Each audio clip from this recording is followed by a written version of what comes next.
Political correspondent should take care of business. All right, let's do it. Sateo's political correspondent taking care of business. And we got Ro Khanna coming up right after you. So Sure, perfect. it's fun. We'll do back to back. Lovely. Hey everyone, thank you for joining us. Today's first Left Hook episode is with the fantastic Prem Thakkar of Zateo. If you do not subscribe to Zateo and Prem Thakkar, you're making a mistake because he's one of the best journalists and reporters out there. He pretty much covers everything. And he's going to go right now to Washington, D.C. and talk to some elected officials. But before he does, he stopped by to talk about the latest in the Epstein scandal / the Epstein class. And specifically, I wanted him to discuss the ties to Israel because I've been following this for a bit. We've talked on the Left Hook about the ties to Russia, the ties to the UK, the ties to the Silicon Valley. I was wondering how come no one's talking about his ties to Israel? And then you had a piece out. How come no one's talking about his ties to Israel? And at the same time, Epstein's Jewish. You want to make sure you're not leading into these anti-Semitic conspiracies that the right wing in particular runs with, but you have to follow the evidence as well. So, Prem, what are the connections to Israel and why do they matter? Yes. Well, firstly, thank you for having me. Hello, all of your lovely subscribers. Hope you're all having an okay time, at least staying warm in all the cold.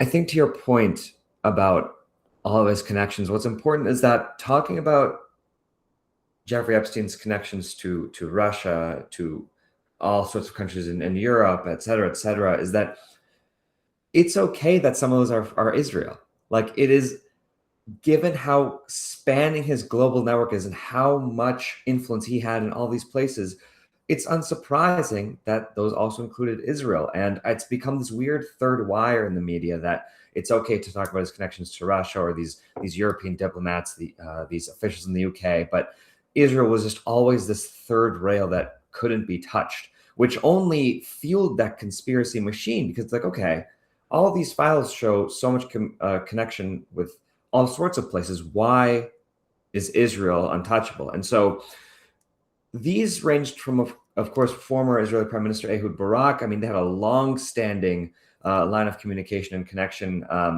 that I think also underscored the way that Epstein was not just a fixer for these people or financier, but also just a pal to so many of these people, which only underscored sort of how spanning this network was, such that he was constantly responding to these emails all the time in such casual manner, such casual fashion, amidst describing such horrifying things.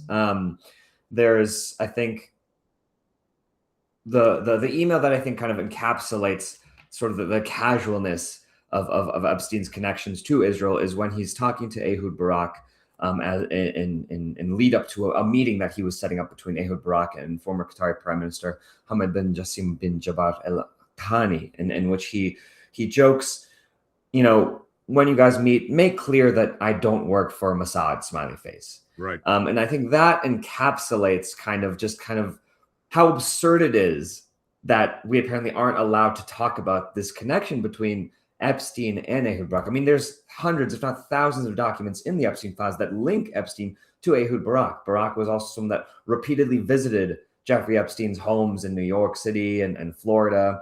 He traveled to Epstein's Island. He, at one point, was even asking him for advice on op-eds that he was writing. And, Barak, I should say, has denied attending any of Epstein's parties or more vulgar activities. And after Epstein was arrested in 2019, Barak had said that he cut all ties with Epstein.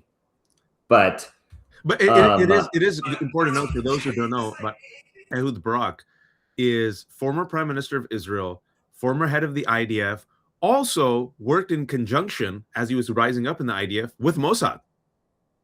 Indeed, absolutely, and I think that is important too, because Ehud Barak specifically as a figure, when he and Jeffrey Epstein were in constant communication, they weren't just chumming around or hanging out. Like Epstein was constantly trying to sort of help him with his post-Israeli government career. I mean, there's this crazy audio recording from the Epstein files in which Epstein and Barak seem to be chatting about Barak's future endeavors. And at one point, and this was, I think, in 2013, so this is 13 years ago now, in kind of beautifully poignant fashion, given today's moment, Epstein was encouraging Ehud Barak to look into two different companies specifically.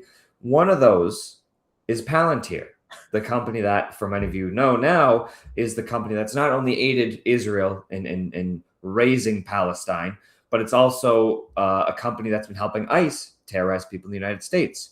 And so 13 years ago, Jeffrey Epstein was telling Ehud Barak, the former prime minister of Israel, that, yeah, you should look into Palantir. They might hook you up. They might put you on the board of the company. Like, let me set you up with my boy, Peter Thiel, who is also, of course, in the Epstein files alongside people like Steve Bannon.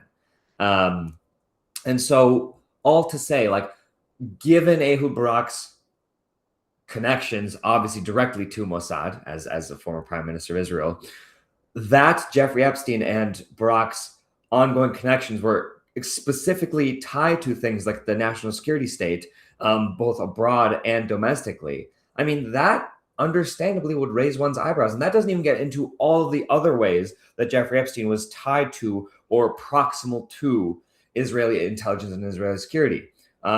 Alongside working with Ehud Barak, he would be trying to broker these security agreements with the Israeli government and Mongolia. And I should add, before I continue, that a lot of this comes from our friends at Dropsite News, who poured through these files very extensively. So there's the security agreement with Mongolia. There's this moment, speaking of Russia, where Epstein seems to be trying to connect Ehud Barak to Vladimir Putin in this sort of back channel between Israel and Russia as they try to remove Bashar al-Assad in Syria. There's this other security and intelligence deal that he was trying to help the Israeli government sell to Cote d'Ivoire. There's this moment where he's pursuing funding from Edmund D. Rothschild, the mega bank, the Swiss mega bank, to fund this empire of cyber weapons for the Israeli government, and on and on and on. And even if that's not enough for you, Epstein also just welcomed an Israeli spy to stay at his apartment for weeks at a time.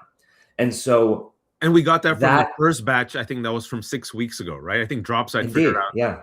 That was Ehud Barak's like aide or something that just casually stayed at the Epstein estate. Yes, right, exactly. And I guess just for a final point on this is that there were also these allegations that came in the latest batch that seemed very sensational and kind of, you know, just eye-catching. There was one allegation from this person named Mark Iverson to a redacted recipient, in which this Mark is describing his own alleged connections and encounters with Ghislaine Maxwell.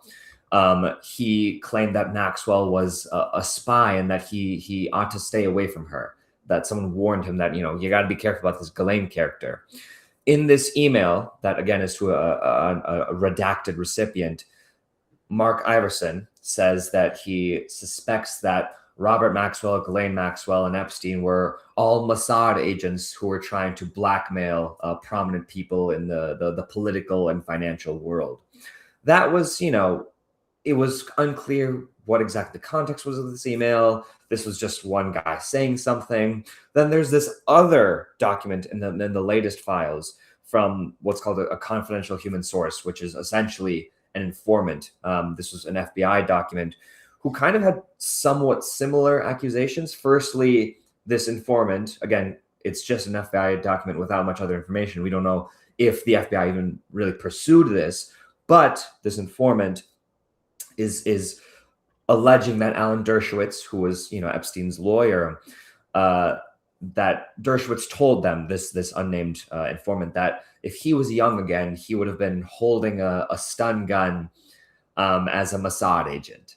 And so this informant believed that Dershowitz, again, Epstein's lawyer, was sort of co-opted and captured by Mossad and subscribed to Mossad's goals.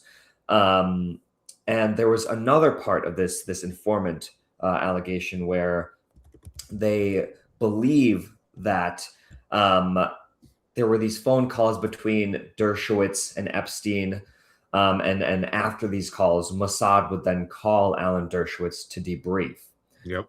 And given this sort of weird interaction that this informant was observing, and given Epstein's own closeness to Ehud Barak, this person believed that Epstein was also a co-opted Mossad agent. And it goes on and on and on to level these allegations. Well, even Maxwell, can you But talk to us about Robert Maxwell? Because, I mean, you mentioned him, but Glenn's dad. I mean, yes. those connections. Talk to us about that connection. Yes. So Robert Maxwell, of course, also a fixer, a very powerful person in his own right, was someone who had also seemed to enjoy close connections to the Israeli government, such that, and again, I should add, kind of not just the Israeli government, but global influence, kind of in the same way that Jeffrey wielded influence as well. At Robert Maxwell's funeral, the Israeli Prime Minister Yitzhak Shamir, the Israeli President Chaim Herzog, and several other Israeli intelligence officials were at his funeral.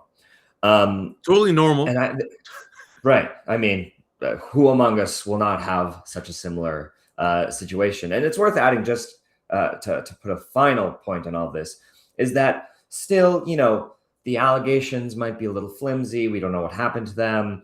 Yes, there's all this long paper trail of Epstein's proximity to Israeli officials, to supporting the Israeli intelligence and security state.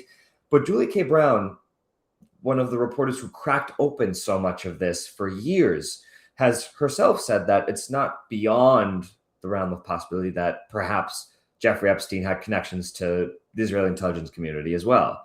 And she, to your point, she parallels that Robert Maxwell had those kinds of connections, and Epstein was quite close to Robert Maxwell as well. And so it's not far-fetched to at least explore this, given that there is this wide paper trail that is perhaps more extensive than Epstein's alleged relationships with other potential intelligence communities from other nations.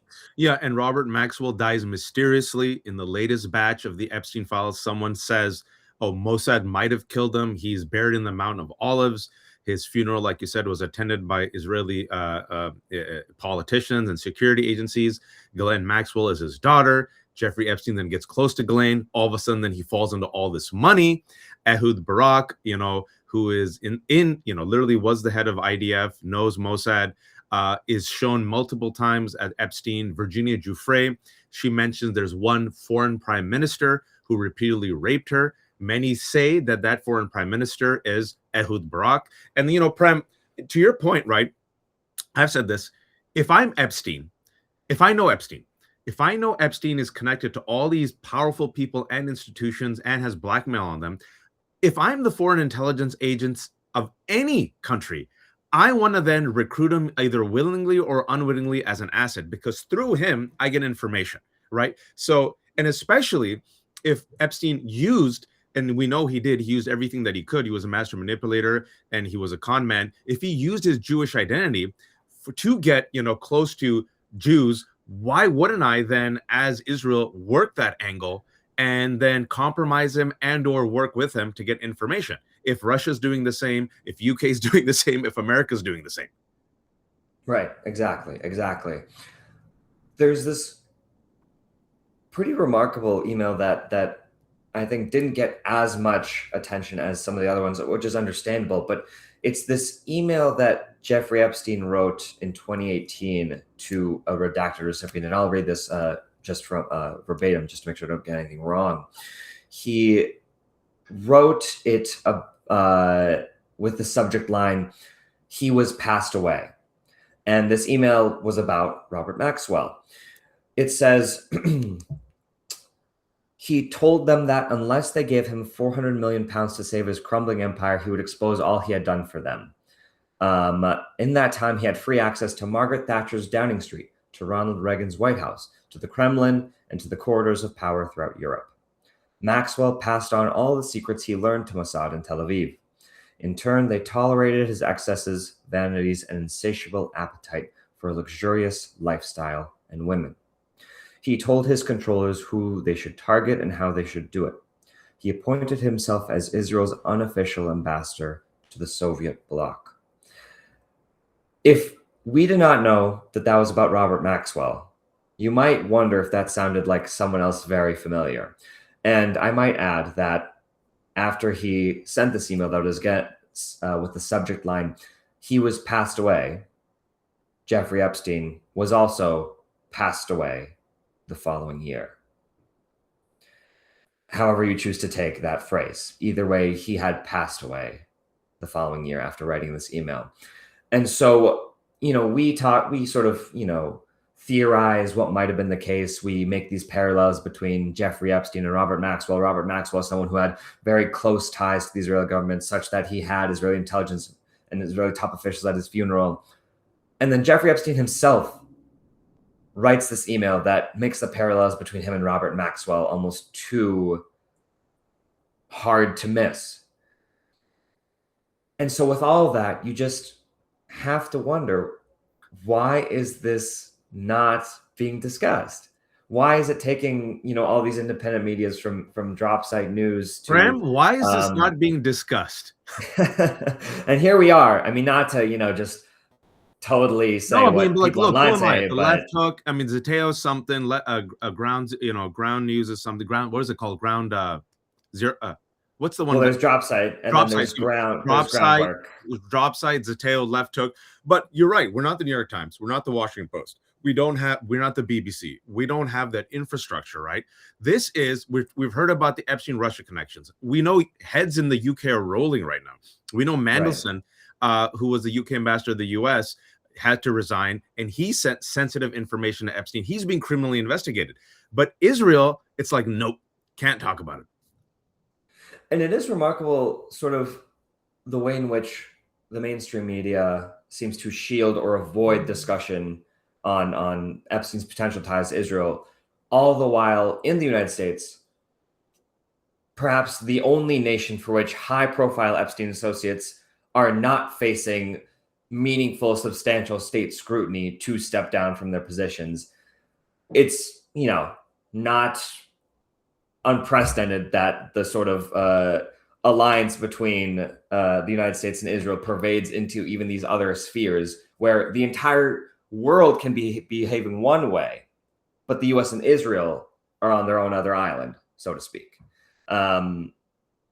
And that's just kind of jarring. I mean, I don't know what you make of that. Just the fact that I think we've seen it for the past 2 years, right? It's this ever since 1967. Israel is the special relationship that gets exempt from international law. We saw with Biden, the Democrat, the liberal, who had no problem funding Netanyahu, a war criminal. There was no red lights. It was all green light.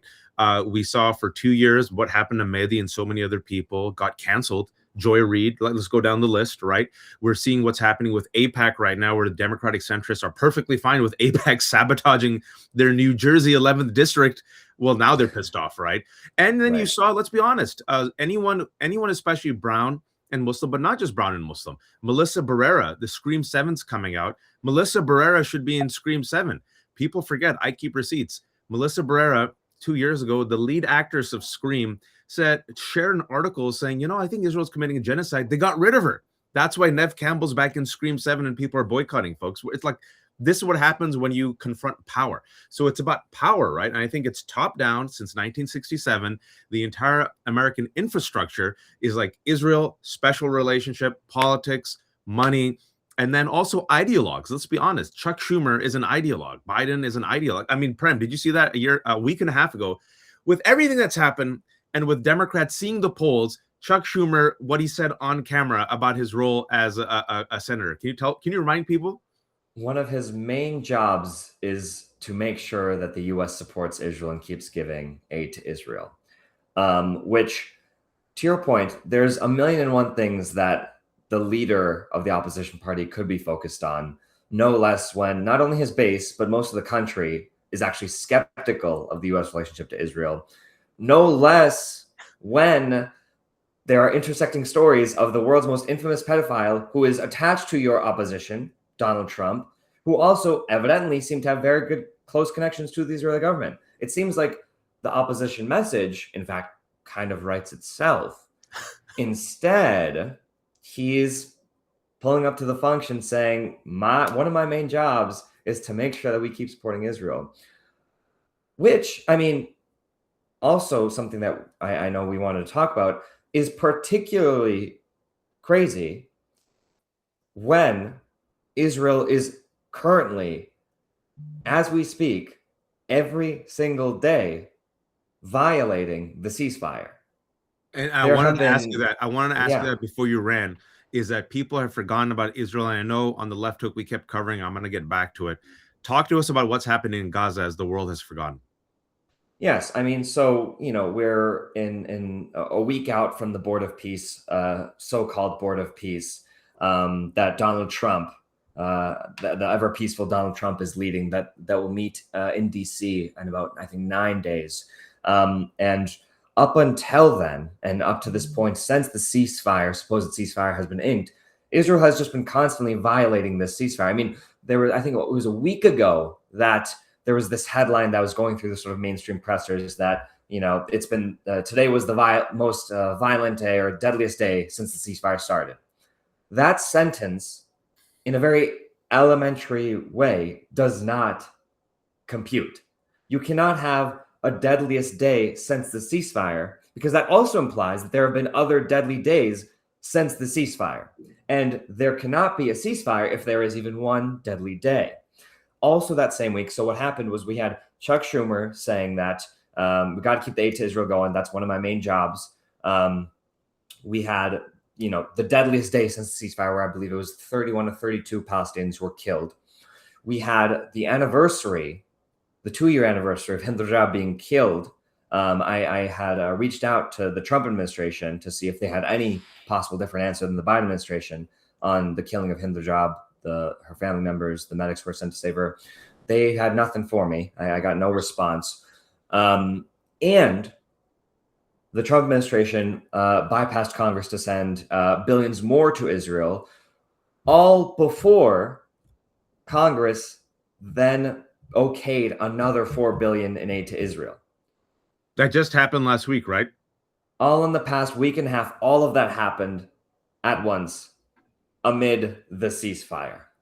And so it was a very troubling week, particularly because, as we have been asking about Hind Rajab for the past 2 years, both parties, both administrations, one important reason for this was that Hind Rajab, as many of you know, is one of the most famous victims of Israel's genocide. She is someone who more people than not know who she is.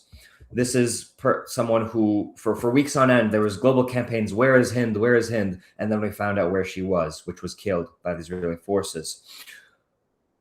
If we cannot get, let alone justice, just answers about an investigation into the most well-known victim of this, what is the promise for justice or answers on any of the tens of thousands of people and kids who have also been killed? And the answer to that is, in the absence of any sort of truth or reconciliation, we get billions more in aid to the culprits. We get the opposition leader saying, yeah, we should support them. And that's one of my main jobs. And can I add something which is infuriating? I mean, really infuriating, and something I know Democrats hate hearing this, but I try to be very fair on the show. Joe Biden, it's Biden's lasting sin. His lasting legacy, I think, will be to be complicit in this genocide. And I think, to the points that we discussed, ideologue. He is trapped in the embers of the post-67 world. It was refused to adapt, and evolve. And he repeated Israeli talking points. And one of the most devastating talking points that was repeated for the past 2 years is that we cannot trust the death toll. We cannot trust the death toll because it's the Gazan Ministry of Health and Hamas, and it's all lies, blah, blah, blah. You all remember that? Even though the State Department trusted, even though the United Nations trusted, Israel said, you can't trust it. They're all liars. Today, folks, in February, Israel, the same government that said, you can't trust these numbers, the 70,000, they just tell them what they casually said just last week. Israel. Yes. So the Israeli government, amid all of this, then said that they accept the death toll that the Ministry of Health had been keeping track of, which lists, as of today, a little over 72,000 people who have been killed. And to your point, Waj, there's a few conclusions we should take out of this. First is that we should remember that even over the course of the past 2.5 years, there were reports that privately the Israeli government was accepting these numbers as well as the U.S. State Department and so forth, as you mentioned. But what's more troubling is that why, on the brink of perhaps more international press access to Gaza, hopefully, even though that's still not the case. Yes, guys, that's right. International press are still having trouble getting into Gaza. But on the brink of more access into Gaza, why would the Israeli government finally, after 2.5 years, admit that they accept the death toll of 72,000 people, as in accept culpability for killing 72,000 people?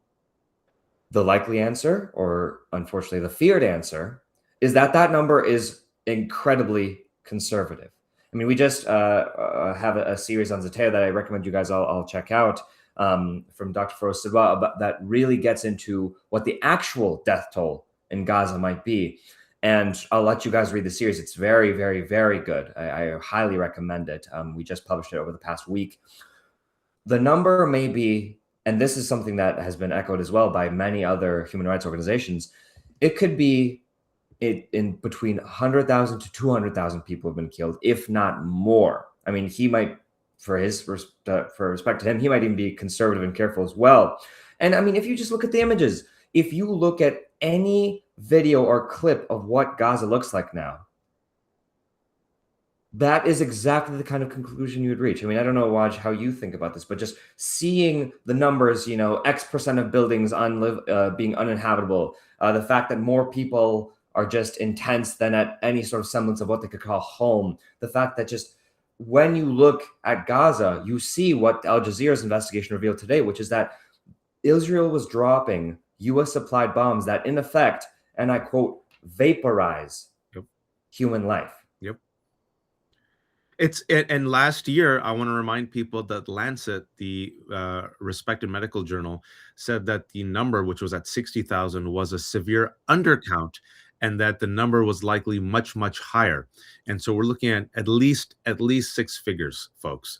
And we have to ask ourselves why our government keeps giving money, why the military-industrial complex keeps feeding it, why Jeffrey Epstein was involved. Right. And go to all the countries. I try to be very fair. If there's some Muslim sultans mentioned, go after the sultans, go after Qatar, go after UAE. I've been very transparent. Go after Saudi Arabia. Why did Kushner give him $2 billion? Why did he get $2 billion from Kushner? Right. Go after all these countries. But specific with Israel, Israel cannot continue its genocide and its occupation without U.S. money. I want people to realize that. That's why so many people are like, well, why do you care so much about Israel? Because Israel and U.S. is like this. And without U.S. support, financial support, military support, it can't happen. So that's why people feel like there is a specific call, a moral call for us to do what we can to influence our elected officials to stop what's happening in Israel. And last thing I'll say is, some people say it's not Jews, it's Israel. Correct. I try to be very careful here, right? Because I don't want to lead into the anti-Semitism that is flourishing on the right, by the way, right? We're talking about Israel, and there are many Jews have joined Palestinians and a multicultural, multi-faith coalition calling out Israel's genocide. They too have lost their jobs. They too have been called capos. They too have been called traitors. So, folks, I want you all to know that we try to be consistent here. If you're doing the connections between Epstein and Russia, you're doing the connection between Epstein and the UK, you're doing the connection between Epstein and the Middle East, Israel's there, man. And not only that, you follow the money trail. And the last thing I'll say, there's also people like Leslie Wexner and Leon Black, who also have ties to Trump, Russia, and Israel, and also have ties to Jeffrey Epstein. Why, oh why, Prem, did they give hundreds of millions of dollars to Epstein for estate and tax planning? Yes, I mean, exactly. It's I think the issue that I think you and I and many others run into is that, so easy it is for some people, unfortunately, to get into these sort of more hateful conspiracies, when it's like, when you look outside in our world, you don't need to create this sort of secret, unseeable kind of force that implicates this specific group of people demographically. Everything that's happening is right in front of you. That's right. So long as you look at the institutions of power themselves and sort of prominent individuals themselves, rather than sort of directing it towards people like Jewish people. Hey, welcome, bro. Hi. Hey, take your time, chill. I was waiting for you to come on, but then Prem was just jumping off. Prem, thanks for joining us. Before we get Congressman on, can you shamelessly promote yourself? We're talking about Yes, the Epstein scandal, so it's gonna indeed, lead right indeed. to you. Well, yes, thank you, first watch, for Three having us. Daisies in the same shot. I don't know. That's maybe too much overload. 3 Daisies in the same slot talking against the Epstein class and speaking for accountability. I want to just say that there are no There cash you go. hotels Yeah. in attendance, Well, as far as we know, as far as we know. Prem, yes, shamelessly promote if yourself, and we'll go to Congressman. if you want any more Daisies that are covering the Epstein class or any other abuses of power in the U.S. and abroad, as always, please subscribe and support Zateo, and we'll keep trying to produce work that you will not find, as Waj said, in the mainstream press. Thank you all so much, and take care. Prem, one Desi's gone. We're going to replace you with another Desi. Thanks so much, buddy. A Congressman good one Ro do you Khanna is have? doing fantastic work. Thank you so much. I texted you late last night. I know you're so busy. I said, we got to keep the focus on Epstein. And you broke some news right before you jumped on. Can you tell us about the names, sir? Well, there were 6 names that Thomas Massey and I forced the DOJ to release. I mean, they had basically protected these people, like Les Wexner, like the Sultan from the Dubai port, and there are 4 others. I went to the House floor and read those names. They are named as co-conspirators. And so when people are saying, "Oh, there are no other co-conspirators," well, we just forced 6 people who the DOJ was protecting as co-conspirators. But the problem is that Massey and I only spent 2 hours. Imagine how many other people are being protected in the 3 million files. And the problem is that the files that the Department of Justice got from the FBI were already redacted, because you remember that Donald Trump ordered these files to be purged, to be scrubbed back in March. And even though our law requires those to be unscrubbed to get the unredacted version, basically DOJ got the redacted versions from the FBI. And so the most sensitive things, the most hard hitting allegations against these rich and powerful people are all redacted. I want to give the names. I have it right here. Salvador Nuara, Zorab, Mikal Adze, Leonik Leonov, Nicola Caputo, Sultan Ahmed bin Sulayem. And those are the names that you got. And I think this is really important. We've talked about this before. Allison Gill talked about it, that last March, FBI agents were stuck in a room for 24 to 48 hours, and they were instructed to find the name of one person and scrub the name of one person, Donald Trump. And they were all using the same Excel sheet. And one of them, or someone who's there who had access to the Excel sheet, became, if you will, a whistleblower. And there are some FBI agents, we assume, that are trying to tell people we saw some terrible things. Going back to that time period, is there any way we can actually have access to some of these FBI agents, Congressman? Can you ask some of them to testify about what they were instructed to do by Pam Bondi? Yes, we should have them in front of the oversight committee. We should subpoena them. Comer should be spending his time subpoenaing them instead of the goose chase that he's trying for political reasons. We should be having Kash Patel in front of the oversight and explaining when we're going to get the unredacted files. Because I believe that not only were they protecting Trump, I believe they were protecting rich and powerful people in this country. By the way, it's not clear to me it's simply Republicans. I just think the more we've seen, it's a club. You know, you have Donald Trump saying, "No, I don't want Bill Clinton to testify." I think if you're part of this club, if you're part of the rich and powerful, if you're part of this club, I can hear it, Congressman, but I can't. There you go. You're back. yeah, You're back. I think if you're part of this club, then you don't have accountability, and that you don't want to be held accountable. And so they were probably protecting anyone who was part of this club. And I want to give you credit for this, because I see this word going mainstream now, and it's the Epstein class. And I'm like, oh, that's a really good term. And I want to give Desi's credit before Gora's take it from you. But talk to us. You're the one who coined the Epstein class. What's the Epstein class? It's not just the term that I had coined, it's the thought behind it, because people were seeing this just as about pedophilia, which is sick, and about sex crimes. But I said, no, it's actually a class issue. And the reason that term came to me is because I met the survivors. And all of these survivors, so many of them came from working class backgrounds. So many of them didn't have a father.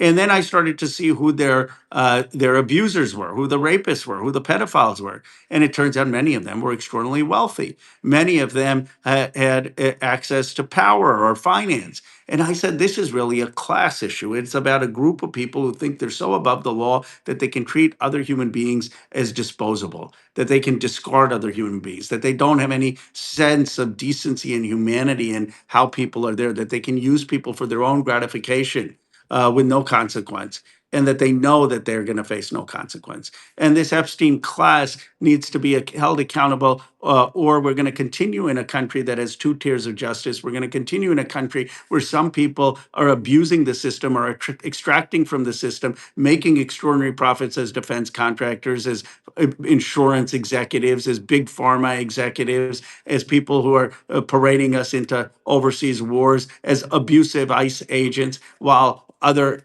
Americans are felt as dispensable. This is the core issue in our country. And it's a great quote that I always return to. George Carlin said, "It's a big club and you ain't in it." And it's the Epstein files have proven it. And speaking about that club, and we just look at the evidence, right? We don't believe in conspiracy theories. We just look at the evidence before us. The name that is mentioned more in the Epstein files is Donald Trump, more than even Epstein. There are names in the Trump administration that have direct ties to Jeffrey Epstein. And one of the names is Secretary of Commerce Howard Lutnick. Can you talk to us about, well, how he shows up, and why does he still have his position, sir?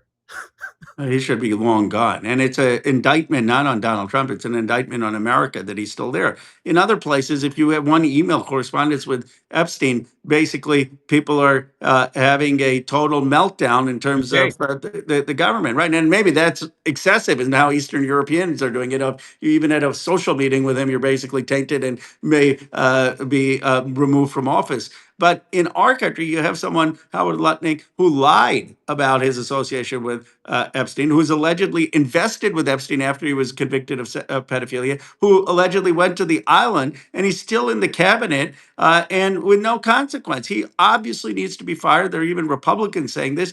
I don't care if you're a Republican, a Democrat, MAGA or not. If you want to send a message that we actually care to say no to pedophilia, and that we're going to stand up for people who are basically condoning or associating with pedophiles, then you should be for Lutnick resigning. I promise you, I would call for someone like that to resign if it was a Democratic administration. And he lied. And, Senator Van Hollen asked him, did you in fact make the visit to Epstein's private island? I'm going to quote him.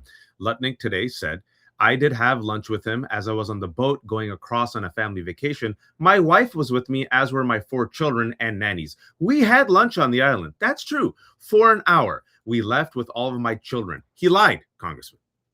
Well, he has lied about his trips to the island. He's lied about his relationship with Epstein.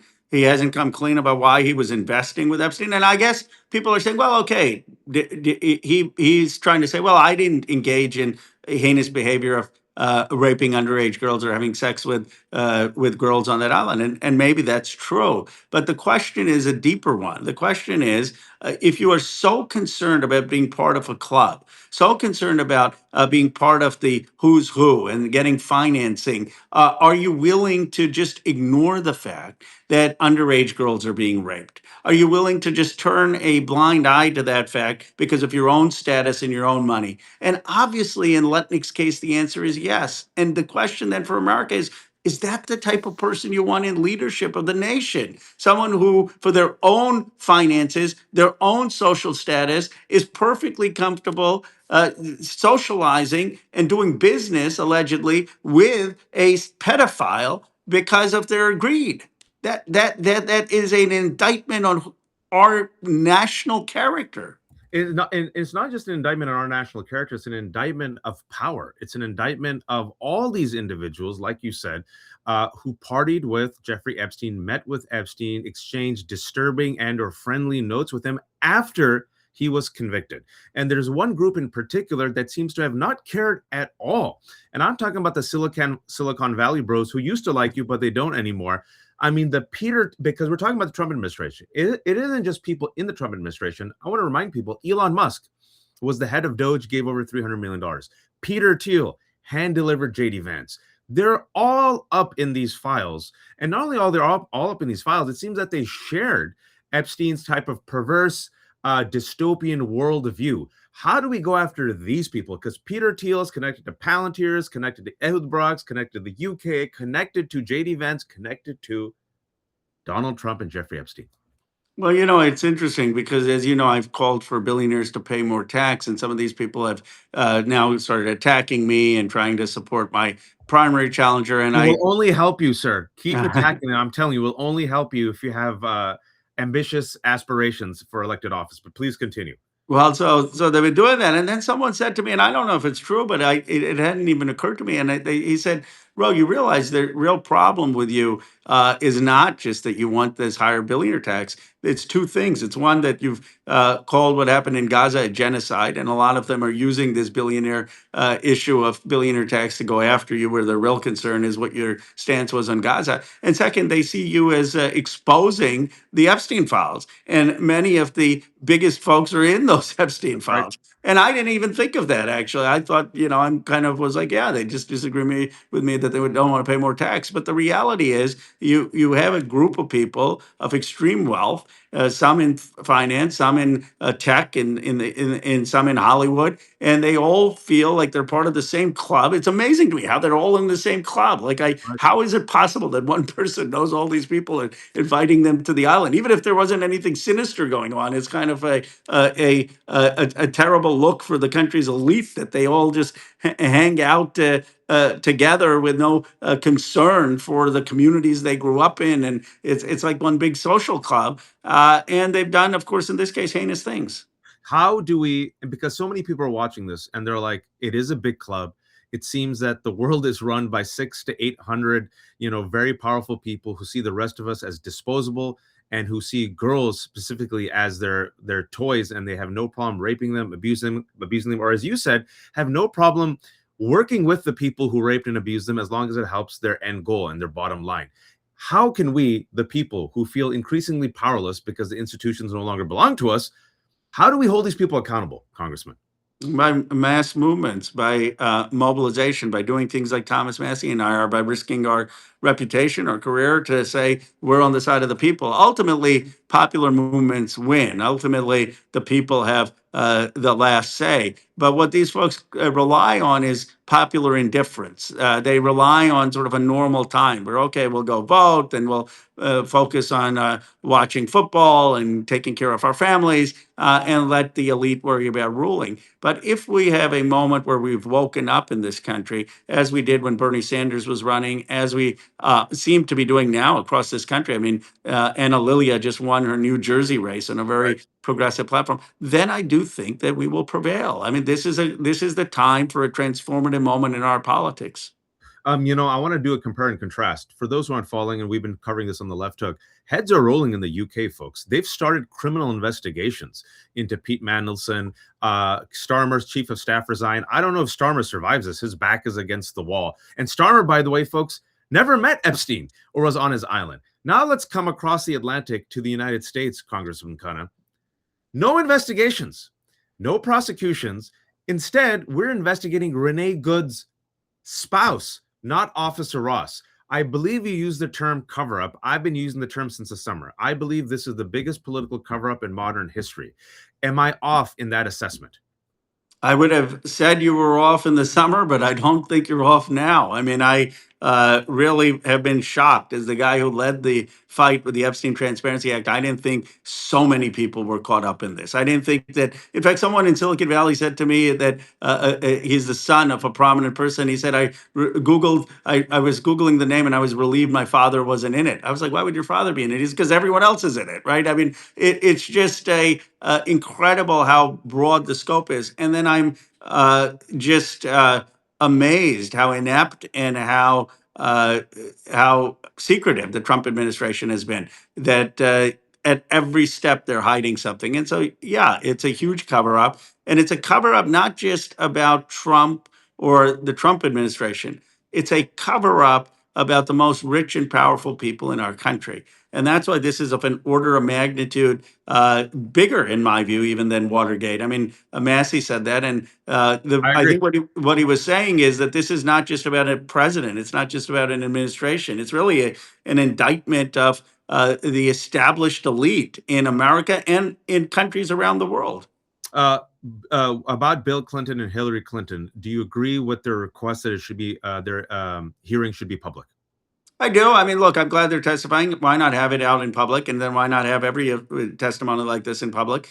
But they're not making that a condition. If they'll do whatever. And I'm glad they've done that, because it makes it much easier now for people like me to say, well, Donald Trump needs to do that. Bill Gates needs to do that. Every single person, Lutnick needs to do that. We need to have transparency. And if you can have a former president doing it, well, that sets the standard that everyone needs to play by the same rules. And I completely agree with you, because I think you agree with me. I heard you say this, that I don't care, Congressman, if there's a Democrat, a Republican, a leftist, a rightist, a billionaire, a philanthropist. If you are in those files and it is shown that you either allegedly raped girls or covered it up or didn't care, you have to answer questions. Do you agree with me? Absolutely. Absolutely. And the third point is important, that you didn't care. You showed up and underage girls were being paraded naked.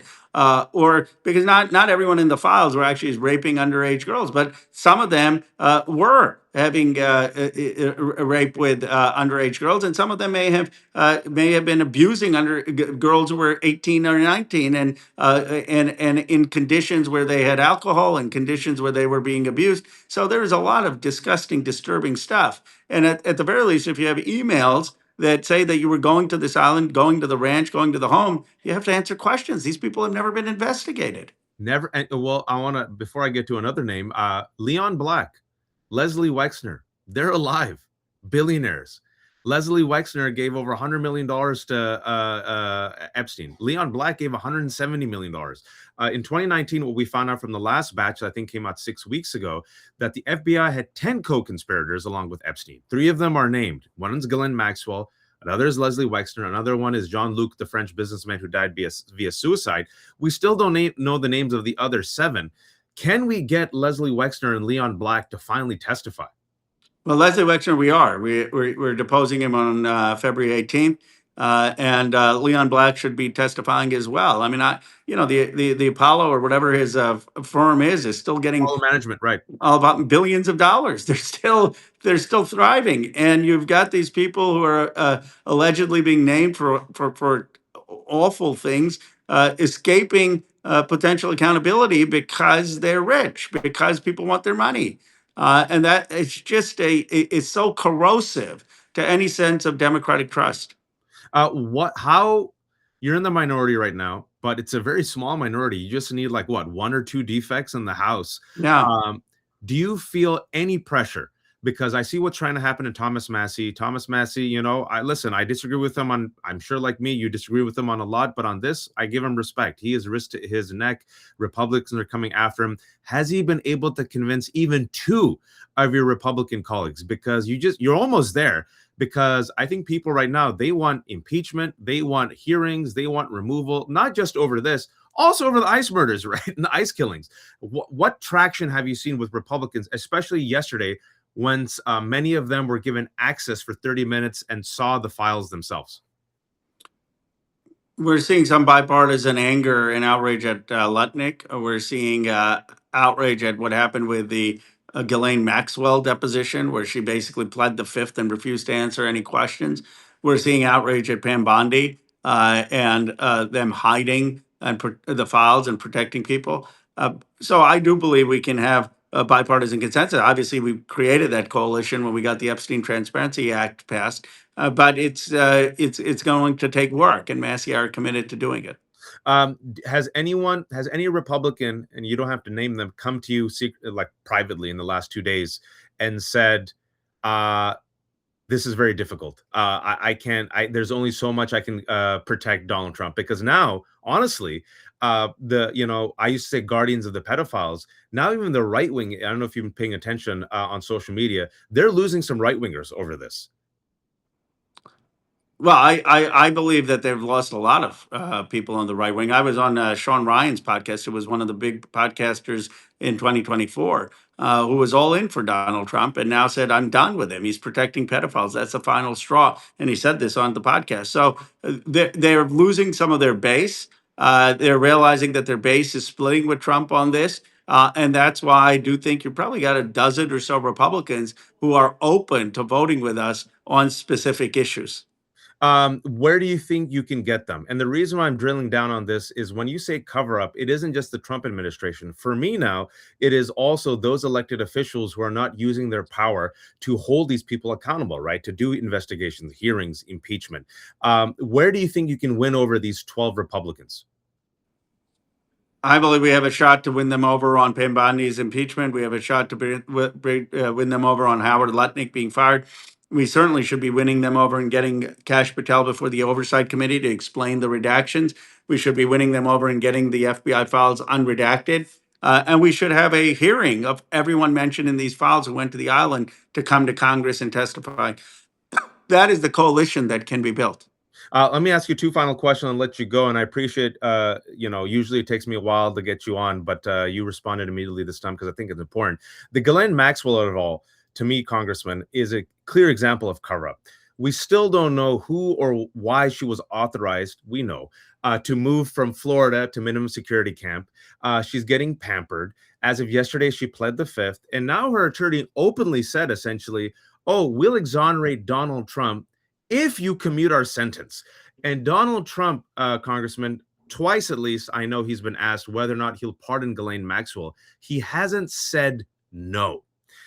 Explain to us the Ghislaine Maxwell of it all, because I'm afraid Trump will pardon her.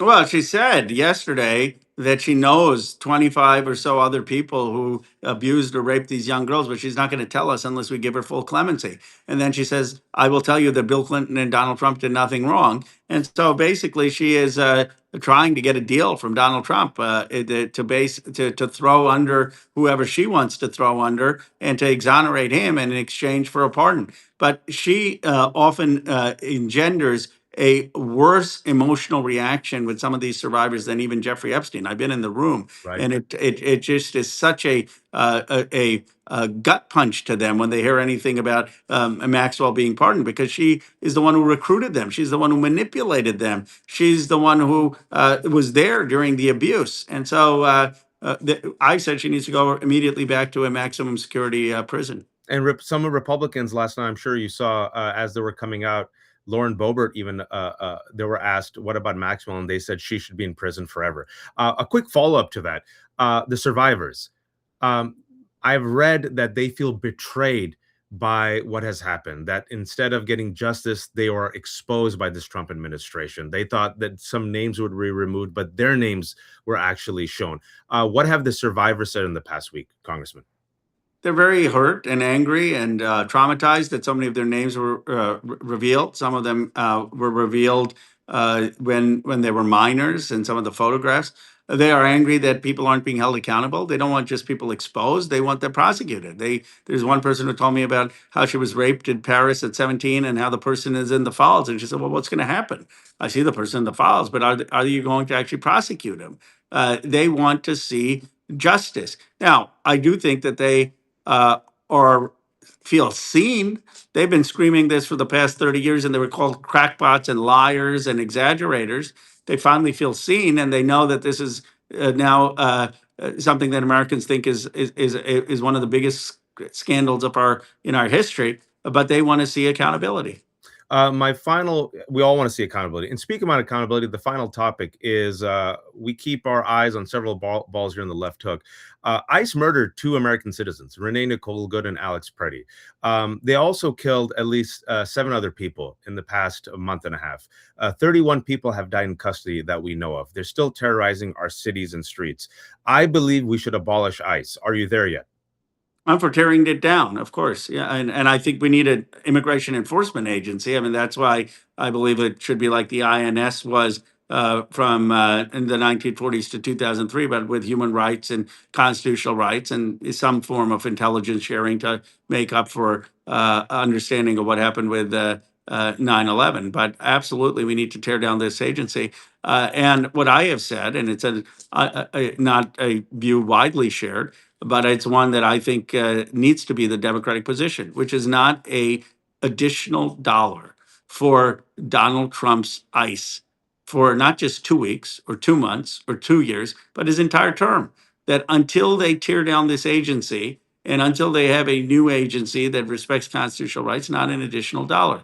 And that should be our line. This should be the line in the sand. This should be where we don't fold. I don't want to fold just because they say, okay, we're going to have masks and no masks in extraordinary circumstances, or we're going to have body cameras. I'm for all of those things, but no additional funding until they tear down the agency. And if that means no additional funding for 3 more years of Donald Trump, that has to be the Democratic stance. And there's a couple of days left because for those who have been following, DHS funding is coming up, I think, just in a couple of days. How do you put pressure on Senator Schumer to follow that stance, which I believe is far more popular and the base wants, because the base does not want to be complicit in ICE terrorizing their cities anymore. And we saw as of yesterday, Republicans are even balking at the Constitution. Republicans are even balking at the Fourth Amendment. They're like, no judicial warrants, which is in the Constitution. So we're dealing with these people who are literally going against the Constitution. But I believe you got to play hardball. How do you convince Senator Schumer?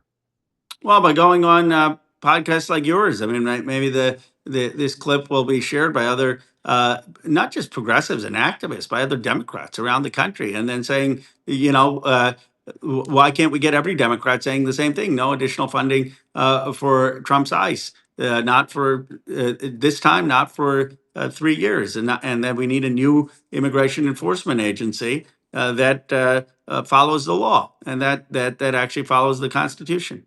Amen. I'm going to let you go 1 minute before. Congressman Khanna, thank you so much. Final word to you, sir. This is a time for a new moral vision on Gaza, a new moral vision in taking the Epstein class accountable, a new moral vision against ISIS abuse, a new moral vision for a multiracial constitutional democracy that respects the dignity and rights of every person in this country. That's really what the Democratic vision should be. Excellent. Thank you so much. Keep up the good work, you and Congressman Massey. Hopefully you can get some more Republicans, and hopefully Senator Schumer and Representative Jeffries are listening to you. Take care, sir. Thank you. That was Congressman Ro Khanna, and we also had Prem Thakkar, folks, who joined us a bit late, nearly 2,300 people. We just kept it rolling. And I appreciate his team for making that happen. I texted him late last night and I said, listen, just I know you're busy, just get on, because I want to keep the pressure on Epstein. For those who haven't been following in the UK, we had a fantastic conversation yesterday with Nafeez Ahmed. And Nafeez did a great work taking the connections between the oligarchy, Peter Thiel, Palantir, Silicon Valley, Epstein, their perverse world order, how it's all connected, and then what happened with the UK with Pete Mandelson and the Keir Starmer government, which, by the way, folks, maybe he'll survive. I don't know. So if you're looking at UK right now, heads are rolling. They're literally criminal investigations. People are resigning. In the United States of America, nothing. No investigations. Howard Lutnick still Secretary of Commerce. Elon Musk, Peter Thiel still getting their contracts. The person mentioned the most in the Epstein files, Donald Trump, said, it's time to move on. It should infuriate you. It should infuriate you. And I'm good to see we're making Ro a little bit more progressive there. I remember if you've been following Ro in the summer, I'm like, I think it's a genocide, Ro. He's like, well, why do you have to call it a genocide? Now he calls it a genocide. I think last time I talked to him, I'm like, it's time to abolish ICE. He goes, tear it down and replace. But now he's like, yeah, tear it down. And then so the point is, we got to push them. We have to push them. And with Ro, I give credit where credit's due. He's listening to the people, right? You see certain individuals listening to the people taking on the fight. Ossoff, senator from Georgia, even though he's a vulnerable senator, you see him at least picking up the mantle, right? Van Hollen, folks, I'm telling you, even though he's understated, the most consistent dude, Van Hollen. Really, like in a perfect world, Van Hollen would have a much higher profile. This guy's been on top of it. Ro Khanna has been fantastic. AOC has been fantastic, right? So they're listening and they're shifting, which is exactly what you want them to do. You want them to listen and to shift. I'm straight rolling, even though I usually don't, but fine. I'm going to straight rolling because we got David Morris coming, and I'm going to tell David, David just sent you an invite. David is reached out to me, and David wrote this book called Stealing the Future: Sam Bankman-Fried, Elite Fraud, and the Cult of Techno Utopia, and specifically the Silicon Valley bros and how they're connected to this perverse vision, this techno-fascism, which now we know is directly connected to Epstein. So I sent an invite to David. Hopefully he'll come on in a minute, but I'll share. David, man, we're rolling. We got you 2,400 people because right before you, we had Congressman Ro Khanna. I saw. I can't believe it. No, it's fine. So we got Prem, we got Congressman Khanna, and we got now for the first time ever, David Morris. American Prospect said that his book is, quote, among the most important books of the year. It's called Stealing the Future: Sam Bankman-Fried, Elite Fraud. Is it Fried or Fried? Fried, F-R-I-E-D. And then David is a technology and finance reporter. He's been at Fortune magazine, as well as a PhD historian of technology. Super nerd, and we love nerds. Cryptocurrency is his specialties. And if you saw the Super Bowl, apparently the entire U.S. economy is cryptocurrency, AI, gambling, alcohol. So things are looking great. But we have David because I really wanted to talk about. You see, is that a cat or a dog? What do we got there? Yeah, it's a cat. I might have to exile him, but for the moment, I'm just humoring him. Cats are welcome. My cats show up all the time. I really wanted to talk to him about, and we talk about this a lot on the Left Hook, because I think people need to see who the supervillains are and how they work together. This part of this Epstein class. It is the Silicon Valley tech bros. It is the billionaires. It is crypto. It is deregulation. It is a way to disorder the world order. And as we saw in the latest Epstein batch, Epstein was intimately involved with this, and almost in a way, folks, he seeded the ground. He was like sharing these ideas with Peter Thiel and Ehud Barak, and also Steve Bannon. So welcome, David. And Bobby Kotick of Activision. Well, talk to us. Stealing the Future. Talk to us about the book, and we'll get into it. Yeah, well, I guess maybe we'll back into the book because, you know, the idea of the book is that this sort of techno fantasy has become a tool for imposing authoritarianism disguised as some kind of innovation. And, you know, as you mentioned, Epstein was very into the tech world. And, you know, a timeline that's kind of emerging is that he was very specifically into tech after his 2008 guilty plea for soliciting sex from a minor. He sort of looked at it as a new field where he was less exposed, less destroyed. His reputation was fresh. People like Peter Thiel didn't really know who Jeffrey Epstein was for a certain period of time, so he was able to go to Silicon Valley and, you know, with his money, become an investor into things like, for example, Coinbase, where, you know, we'll get into the complexities here are obviously immense, and I'm sure you're used to having kind of. I appreciate it, but like let's take it step by step, and I think people are following you right now. So Epstein gets convicted, first time ever. He has a smidgen of accountability, where he the sweetheart deal of all sweetheart deals, despite having nearly 36 women accuse him. Alex Acosta, who later ends up in the Trump administration, gives him a slap on the wrist, 13-month sentence, where 6 out of the 7 days of the week, folks, he continues raping girls. So now he's a convicted, sex offender, and people are still doing business with him, but he wants to continue with his role in God knows all the horrible stuff he was doing without accountability. This is key. Without regulation, without oversight. And this is where I think crypto comes in. So talk to us about how that intersects with crypto. Yeah. So it actually starts from, as you mentioned, he wants to keep going, right? He wants to launder his reputation. And he hires people to basically try and do SEO optimization to get search results about his conviction off of Google. And one of the ways he winds up trying to do this is in 2011 with something he called the Mind Shift conference, which takes place on Little St. James. It includes it's sort of a disaster according to what we see in the emails, or at least he thinks so. But what happens in 2011 at Mind Shift is that he meets a guy named Brock Pierce, and Brock Pierce may or may not be a familiar name to people. He is originally a child actor. He appeared in, I think, the second Mighty Ducks movie. Yes. But far more importantly than that, he is part of an alleged abuse scandal in a late 90s startup called Digital Entertainment Network, which was going to be an early video streaming project where many of the young, possibly, I think, underage actors alleged that Pierce and other members of the leadership team sexually abused them. And so years later, years after this, he is talking about crypto in 2011 at the Mindshift conference. He's one of the only two people at that conference who Epstein, what it appears to be Epstein in these emails, says is actually interesting. They go on to have a quite extensive relationship over many years.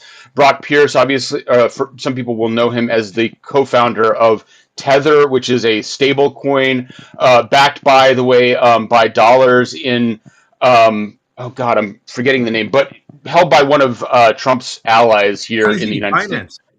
No.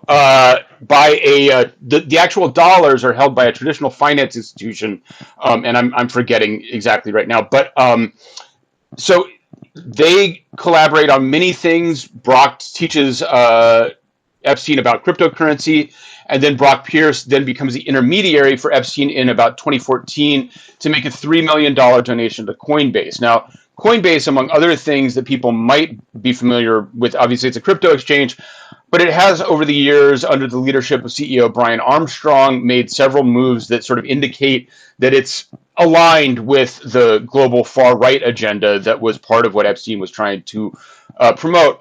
An incident that people might not be that familiar with, in 2018, myself and several other reporters found that Coinbase had hired the sort of leftovers of a company called Hacking Team. These were Hacking Team. So these were spyware vendors who sold tools for tracking journalists to regimes in the third world, to fascist regimes who we understand actually did use those in some cases to target and even kill journalists. And Coinbase hired those guys to handle customer data.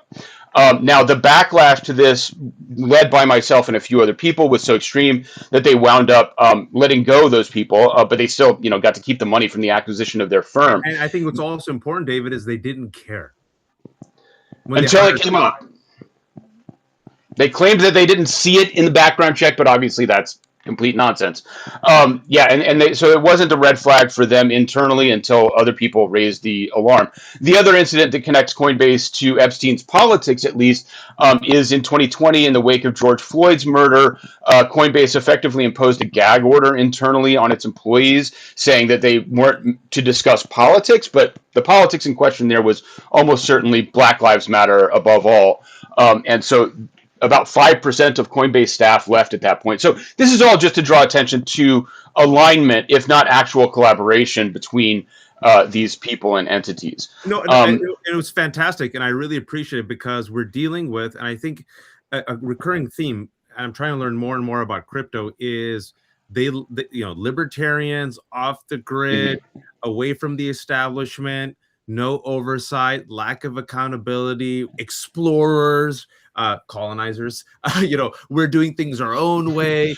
In Brock Pierce's case, literally a colonizer. He is one of the people who has moved to Puerto Rico, established basically a colony there, and has, by the way, continued to face accusations of running a sexual extortion operation out of Puerto Rico. And also, speaking about Puerto Rico, I just found out that one of these Paul brothers, Paul Logan, came out against Bad Bunny and said it was trash and sat with MAGA. People are like, bro, you live in Puerto Rico, and you deliberately live in Puerto Rico to escape accountability. Yeah. And I mean, that was obviously, this also does connect to Balaji Srinivasan and the network state ideology, where they're also trying to form these sort of commercial colonies in various places around the world. The other thing to point out about Coinbase and sort of the global far right agenda, of course, is that Coinbase were behind a PAC called Stand with Crypto, or I guess there was a PAC and there was like an quote unquote astroturfed activist group called Stand with Crypto, and they funneled altogether about $131 million into the 2024 election, nominally to support sort of the pro-crypto agenda, which Donald Trump was really signaling hard. But I think about 2/3 of that money went to Republican, and even more of it went to sort of center to center right Democratic campaigns, if you include that all together. But it was primarily supporting a conservative right wing agenda through I think that it's important Coinbase leadership. But I think it's important. At the end of the day, money is money, and the color the color green trumps all of the colors. And Yeah. a lot of Democrats were in this, liberals were in this. There was like, hey, money's to be made. Yeah. I'm from the Bay Area originally, David, and I remember. Let's just keep it. Let's be honest. Let's keep it 100. The Obama administrations, the Biden administrations, when there were opportunities to regulate or curtail or maybe heed the warnings of the emergence of these tech bros, like, no, this is fantastic, it's great for the economy, it's great for freedom, and it's great for information. They were also part and parcel responsible for creating this monster. Is that me being too unfair? Well, I mean, I personally, my take is that there was. I'm not going to judge Obama. I'm frankly I know the business more than the politics. But on the business side, they were kind of like, oh, pie in the sky. Yeah, pie in the sky, exactly. I mean, that's kind of the theme of the book. You're stealing the future by lying about what you're able to accomplish. We saw hilariously Elon Musk today say, "Oh, we're not going to Mars anymore. We're just going to go to the moon again." Oh, I didn't hear that. Oh, he's He's back. He's off Mars now. So after 15 years, he's made 5 years worth of progress. But anyway, this is the point, right? Like, you get these big lies, and they are big lies in a couple of senses. But we also saw, one of the things that came out of the Epstein dump was that in 2015, Mark Zuckerberg was having a clandestine dinner with Epstein. And so all of these people, I mean, Elon and Mark Zuckerberg in particular, sort of posed as these kind of, I mean, liberal, I think, is the right word. I mean, even the pose was quite centrist and technocratic, but I think they posed as that and then have very much swung right publicly, obviously, over the last 5 years when Dave, it became more some convenient. People are saying that your microphone is a bit too loud for them and it's popping. It's fine for me, even though it's a little bit loud, but just a few people saying your mic is a bit it's popping. How about now? I'm also just loud. So let me actually do something real quick. I'm seeing you showing. That's much better. I think that's much better. Yeah, so I'm just taking the headphones off. So how's that, guys? I think that's better, right? It's not popping as much. Give me 1 second. Say something. Say crypto 1 2 3. Crypto 1 2 3. Somebody's gonna clip this. No. Dave. Okay. All right. Good. People say it's better. Okay. I'll get to Sam, but before we get to Sam, I'm talking about the criminal aspect. Let me put it this way: the way crypto is allowed, it lends itself to be used by some of the worst people for lack of accountability, lack of oversight. Talk to us about Ross Ulbricht and Silk Road. Well, so Ross, I'm actually not familiar with him coming up in the current round of stuff. I will say, Ross was one of the pardons, right? Like, he got a Trump pardon. One of the first ones. It does confuse the issue. Frankly, we're keeping it 100 here. I am sort of on the fence about Ross specifically. I'm somewhat sympathetic to some of the arguments there. Obviously, he committed serious crimes, and whether or not he deserves a pardon, I think, separated from the Trump issue, is a question for me still. But obviously, there are plenty of people who have clearly done bad things that have gotten those pardons. But on the use of crypto for criminality, I actually want to highlight another thing that has emerged completely brand new out of the latest tranche of Epstein documents, which is the sort of new revelations about a woman named Masha Prusakova, who we've heard a little bit about, I think, previously, but very little. And now we're realizing, based on this next tranche, that she was effectively a second Ghislaine Maxwell. She's a 2006 Olympic snowboarder who might have met Epstein at the 2006 Olympics. And we have extensive records of her going back to about that time, actively recruiting women and sort of corresponding with Epstein. I just saw that it's not totally clear that it's her, but she appears to have written a draft of a sexual contract that she intended for Epstein to use with other victims. Epstein paid for her law school to UC Berkeley. I bring her up because I interacted with Masha Prusakova as well as Masha Drakova, who is now known as Masha Boucher, in 2019 when I was investigating what I thought was a ring of fake crypto PR operations. They were running something called Crypto PR Lab and another one called M&A PR. They were using writers who were posing as journalists, paying them behind the scenes for positive coverage of various crypto projects. And this is where the real criminality happens in crypto, is with these like fake investments, right? So these were and Masha Drakova also directly linked to Epstein. She, starting in 2017, was the main PR agent laundering his reputation, or attempting to. And we've identified specific writers that that worked for them. And also, David, if I may say, Masha Drakova also was a Putinista in the Putin youth movement. Literally photographed with Putin, goes from Russia, ends up in New York, is a publicist for Epstein, is connected to Silicon Valley, I think Thiel and Silicon Valley through Epstein, then ends up in the Bay Area. Yeah, and makes investments, by the way, into Sam Altman's WorldCoin, which is one of the most insanely evil things in crypto. But I think that like Drakova and her sort of semi-partner, what I actually saw a writer in their network who in 2018 wrote a piece about how great, 2017, wrote a piece about how great Jeffrey Epstein's support for science was because Trump was cutting funding. So they were doing this reputation laundering for him while also, at the very least, acting as accessories for likely crypto frauds. And also, we mentioned, I think her name was Masha Drakova, right? The publicist for Epstein, who then ends up in the Bay Area, who then ends up, investing in all these startups.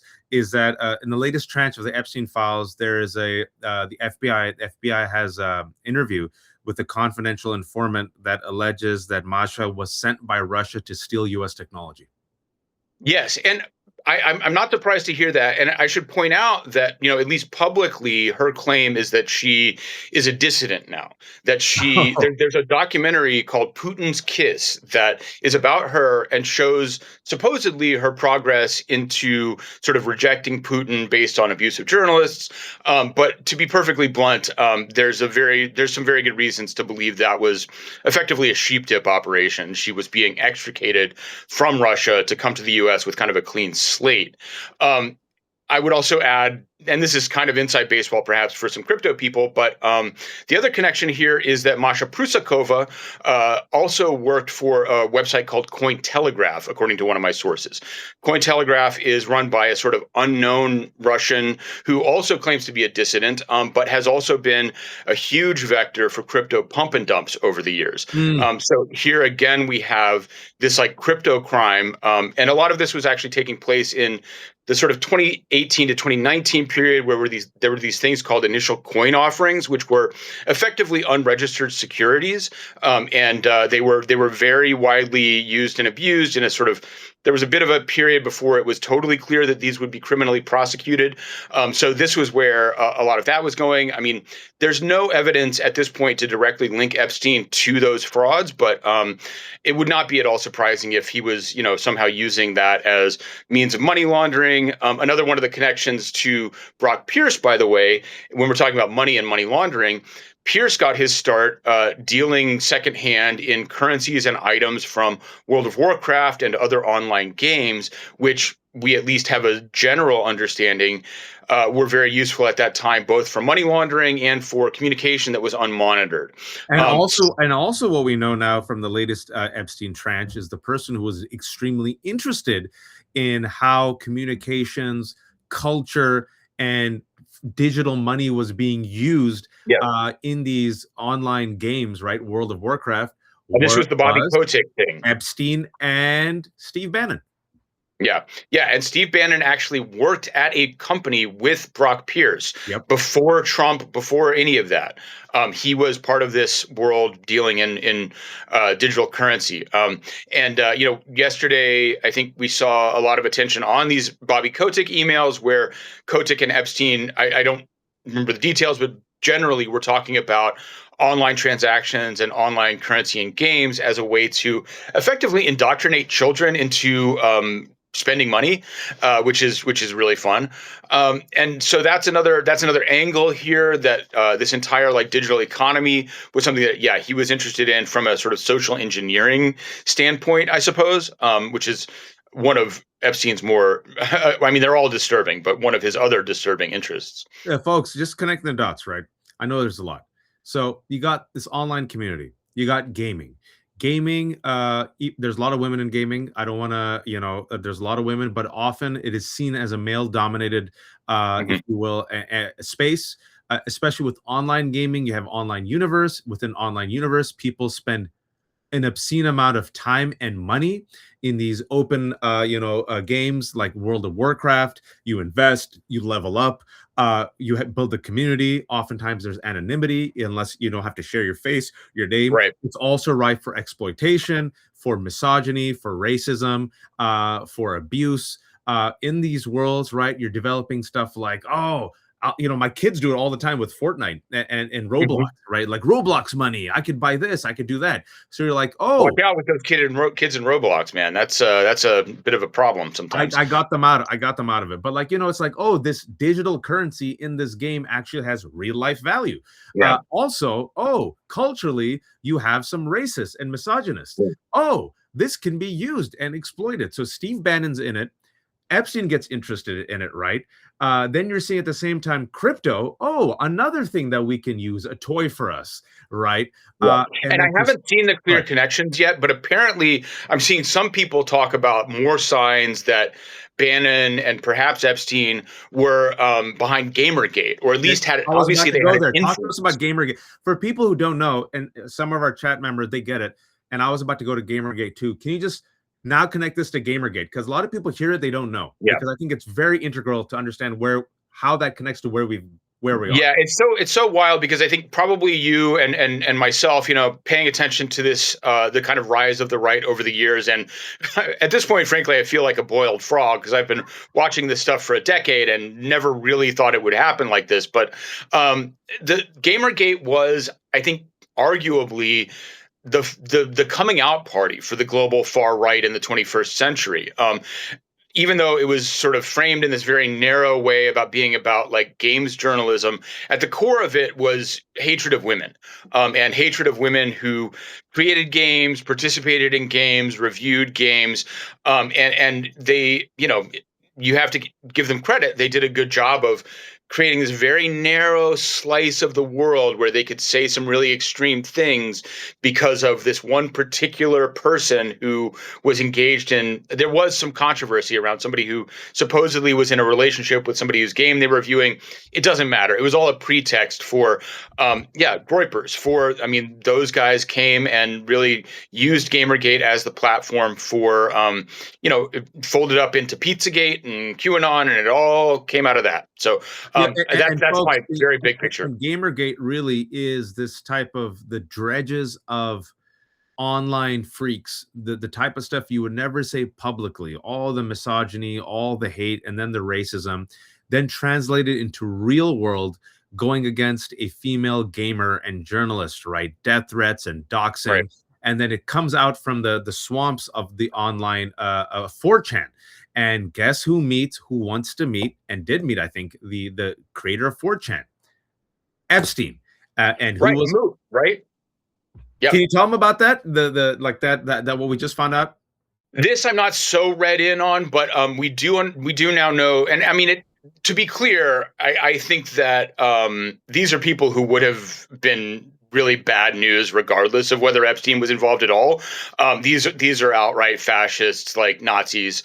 But yeah, we do understand that Moot had some kind of interaction with Epstein, and I believe, and again, I'm sorry, don't quote me on this. This is not my expertise, but I believe that Moot had actually shut down the R poll section of 4chan, met Epstein, had some kind of conversation, and then reopened our poll, which our poll is, like Gamergate itself, a hive of scum and villainy, and really like the Why center. disrespect Mos Eisley like that? Yeah. Apologies. The Cantina actually had some good characters, sir. Seriously, at least interesting, because these are like the boring Nazis Yeah. too. But that we don't really know. At least I don't really know the nuances of that interaction.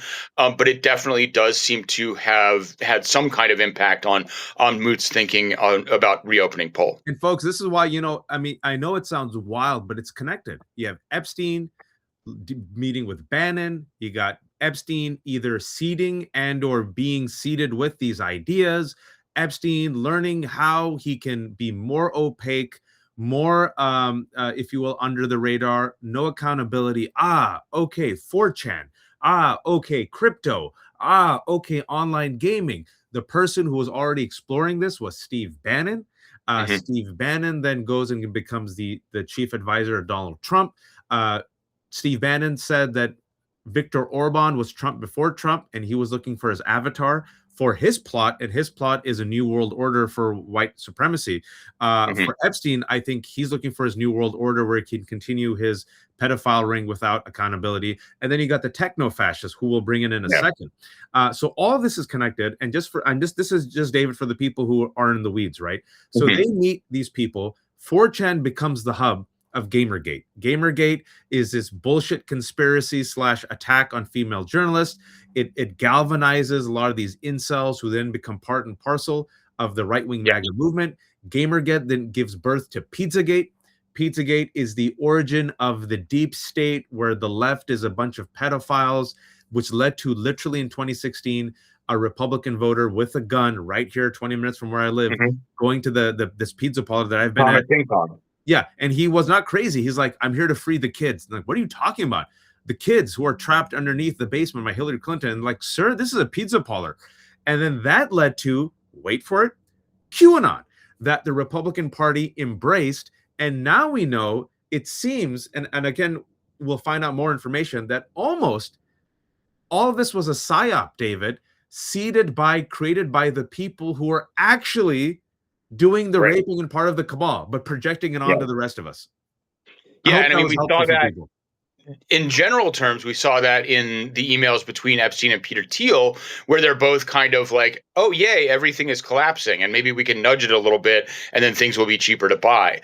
I do want to pick up on one thing that you said there about sort of Epstein's interest in moving without being seen and clandestine activities. And that's particularly interesting because of the cryptocurrency angle. We have a few emails between him and a guy whose name I'm not going to get exactly right, but who was his personal hacker. And they're talking about Bitcoin. And one of the weird one that Epstein was really interested in was there are discussions of them trying to create a Sharia compliant Bitcoin or cryptocurrency, which is just a strange little canard. Most cryptos are not interest bearing, and anyway. But the one that's more curious even than that is, at a certain point, he starts discussing wanting to remove the anonymity from Bitcoin. And this is about 2014. And what's interesting about that is that we now know, and this actually gets back to Ross Ulbricht as well, by the way. What we now know is that Bitcoin isn't really anonymous. Bitcoin is what we call pseudonymous, which means you have an address that has a number and doesn't have a name associated with it. But over time, if you are active using Bitcoin, there are firms, one of them is called Chainalysis, which is a federal contractor. They're very good at tracing the connections between all these Bitcoin wallets and kind of triangulating to figure out the identity of the actual users. So what intrigues me about this is it suggests that maybe Jeffrey Epstein in 2014 had the mistaken idea that crypto was anonymous, when in fact it turns out it's very traceable. And we don't know anything about this, I'm purely speculating here, but that suggests that Epstein might have possibly used Bitcoin in ways based on his mistaken belief that it was anonymous. And those records are still out there. Oh. So there is a possibility that we could go back and find Jeffrey Epstein on the Bitcoin blockchain now. It creates a ledger, right? Yes, it's a permanent ledger that still exists going back to 2014, and I think that it's a long shot, and I'm purely speculating, but he could be on there. We could have Epstein activity. We do know he one of the other things he did with Brock Pierce is he, I think around 2013, was thinking about buying Mt. Gox, which was a very early Bitcoin exchange that later collapsed. And so he also later made investments into a company called Blockstream that's quite involved in Bitcoin development. Two of the co-founders of Blockstream, one named Adam Back, at least according to the emails, met Epstein. And Adam Back, by the way, is on the list of people who have been considered candidates to have been Satoshi Nakamoto, the unknown creator of Bitcoin. Unlikely, but Adam Back is on the list. And the other co-founder of Blockstream also actively emailed with Epstein. And so these are people who, at the very least, he was interested in as people creating and in very influential positions in crypto. This is just my take. I know people who do crypto, very good people. Overwhelmingly, I have never trusted it. Overwhelmingly, I see no benefit it brings to society. Overwhelmingly, I see it as a tool that can be and has been easily exploited.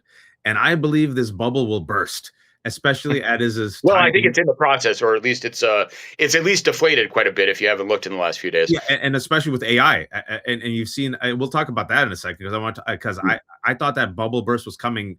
It might happen sooner, as you said, you said something, stealing the future. These people all overpromised, Yep. and they're not going to deliver. I want to get to, well, and AI is a huge one. I would love to talk about that, but we'll put a pin in it. yeah, we'll put a pin in for right now. But stealing the future, right? Crypto, all this bullshit, right? We're seeing used and abused by people who want to escape accountability. We're seeing it used and abused by people who want to maximize their wealth. We're seeing it used and abused by people who want to do money laundering, sex trafficking, child trafficking, Epstein, disrupt the world order, right? How does Sam Bankman-Fried enter into this conversation? Yeah. So before I get to Sam specifically, I do want to talk about one aspect of this sort of tech hype cycle, because key to all of this is not just making big promises, but being able to financialize those big promises, being able to create an asset that people can buy that then winds up transferring wealth to you. And, Sam Bankman-Fried, I think, is useful exactly because he was bad at it. He blew up. But who's really good at it? Elon Musk. Elon Musk has been promising a trip to Mars for 15 years. He's been promising self-driving cars for at least 10 years, and in fact, selling a self-driving package for about 8 years. And this is all fed into the price of Tesla stock, which is the main source, or one of the main sources, along with SpaceX, of his huge wealth. And also, by the way, you can look at somebody like Adam Newman of WeWork. These people all cash out. That's what's crucial. They all have this thing that symbolizes their future potential. In Sam Bankman-Fried's case, it was a token called FTT that acted much like FTX stock and that he used as collateral for loans, and those lenders got blown up. Can you tell people what happened to all those people and where Sam is right now? Yeah. Okay. So we've done there's the financialization, but how did it happen with Sam? Well, there's a lot of layers to it. It's weirdly complex for something so simple. The only reason I'm asking, David, is I think it gives us a microcosm or a sneak preview of what I think we will witness with some of these individuals. But continue. Yeah. So the actual fraud is very high level, extremely stupid and simple. Sam Bankman-Fried took all of his customers' money, and I mean all of it. There was like very little left at the end. And he, with a logic that is genuinely hard to understand, no matter how long you think about it, he took these customer deposits that are short-term deposits, right? He's a custodian as a crypto exchange. You're supposed to be able to pull that money out anytime. You're supposed to be able to trade it, sell it. I mean, these are active traders. Regardless of what you think about cryptocurrency, it is an active asset market where people are doing real activities that are business. And he took their money and put the money into a bunch of illiquid venture capital investments, along with bribes to Chinese officials, laundered money going into super PACs run by his parents and brother, houses in the Bahamas for his parents, a $5 million gift to Stanford funneled through his dad, who curried favor with the administration using that stolen money. All of this stuff happened.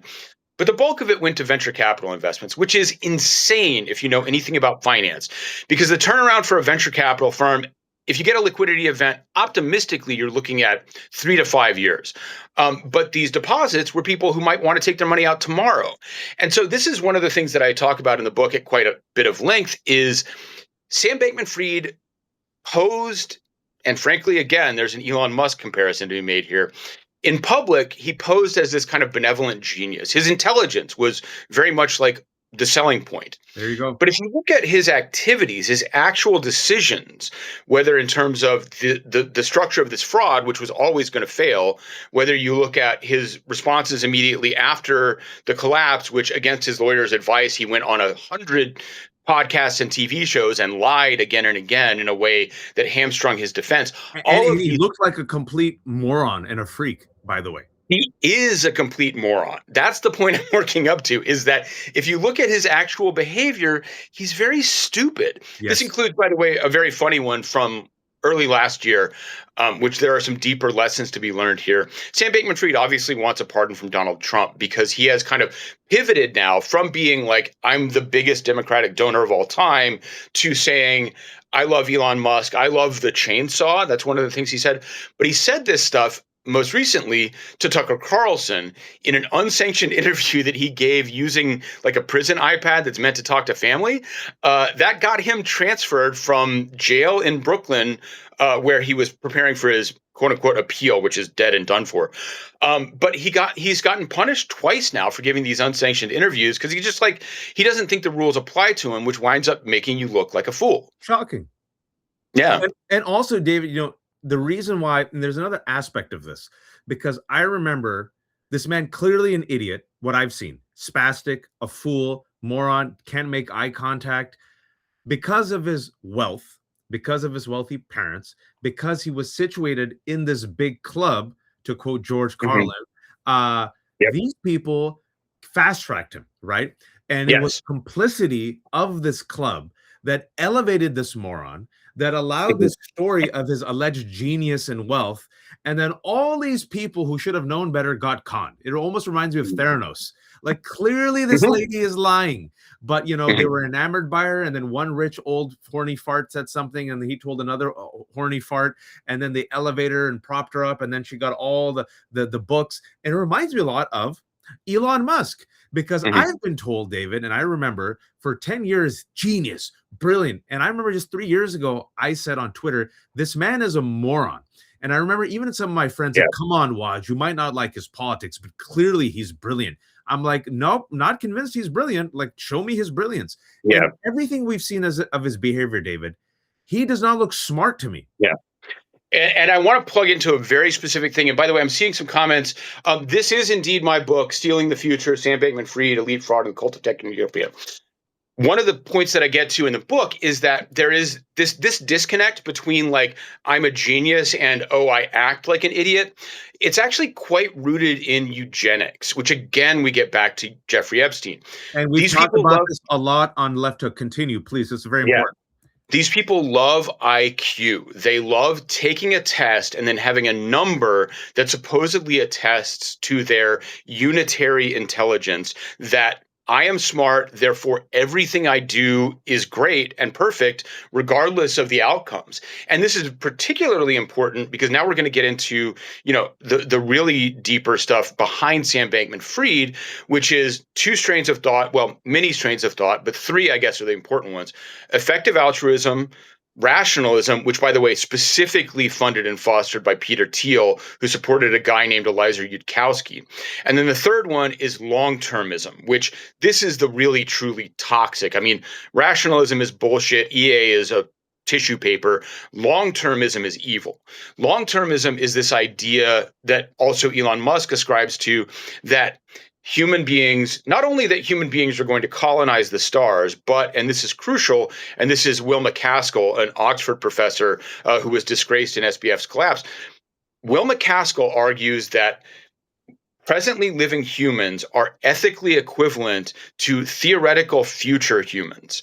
And I don't mean ethically equivalent in the sense that killing somebody now is just as bad as killing somebody in the future. I mean, literally, there is no sense of time in this ethics that if you do something today that results in quote unquote saving millions of lives in the future, then that's actually worth sacrificing lives in the present, Yeah, genocidal. because genocidal, also utilitarian. This is a key word to keep an eye on. They're all about, trade-offs, and basically there's no belief in the human soul or in the fundamental value of human life.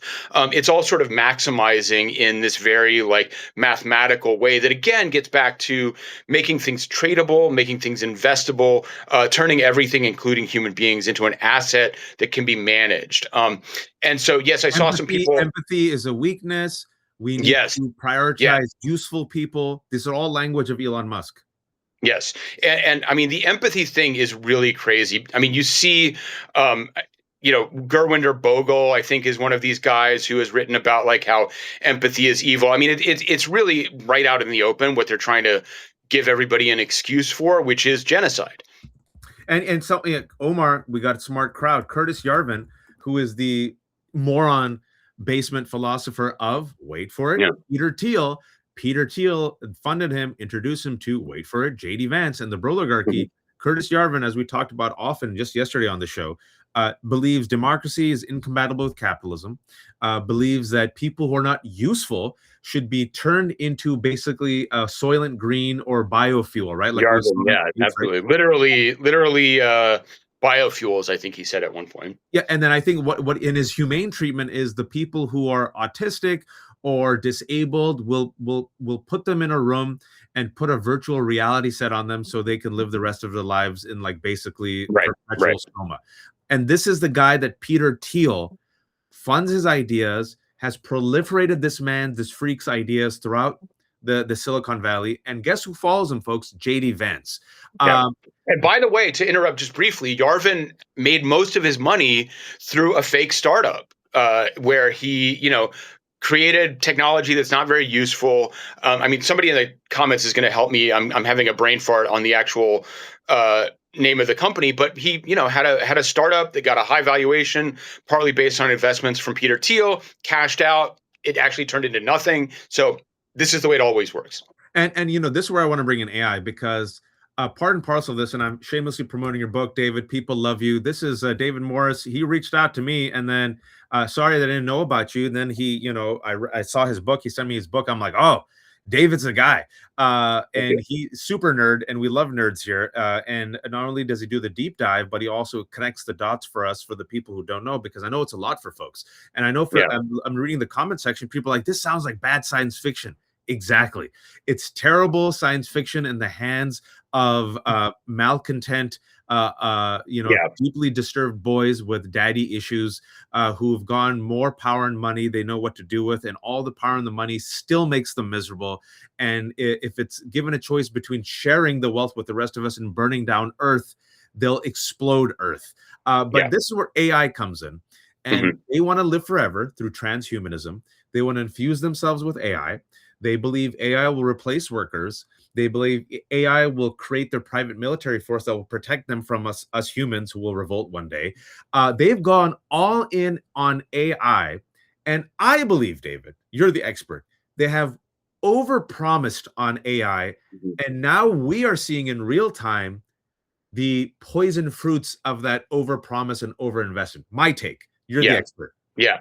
No, I mean, absolutely. And for some very really obvious reasons. It's actually infuriating as somebody who understands computer science fairly well to watch Sam Altman say that like a large language model like ChatGPT is going to find new cures for cancer, which is literally mathematically impossible.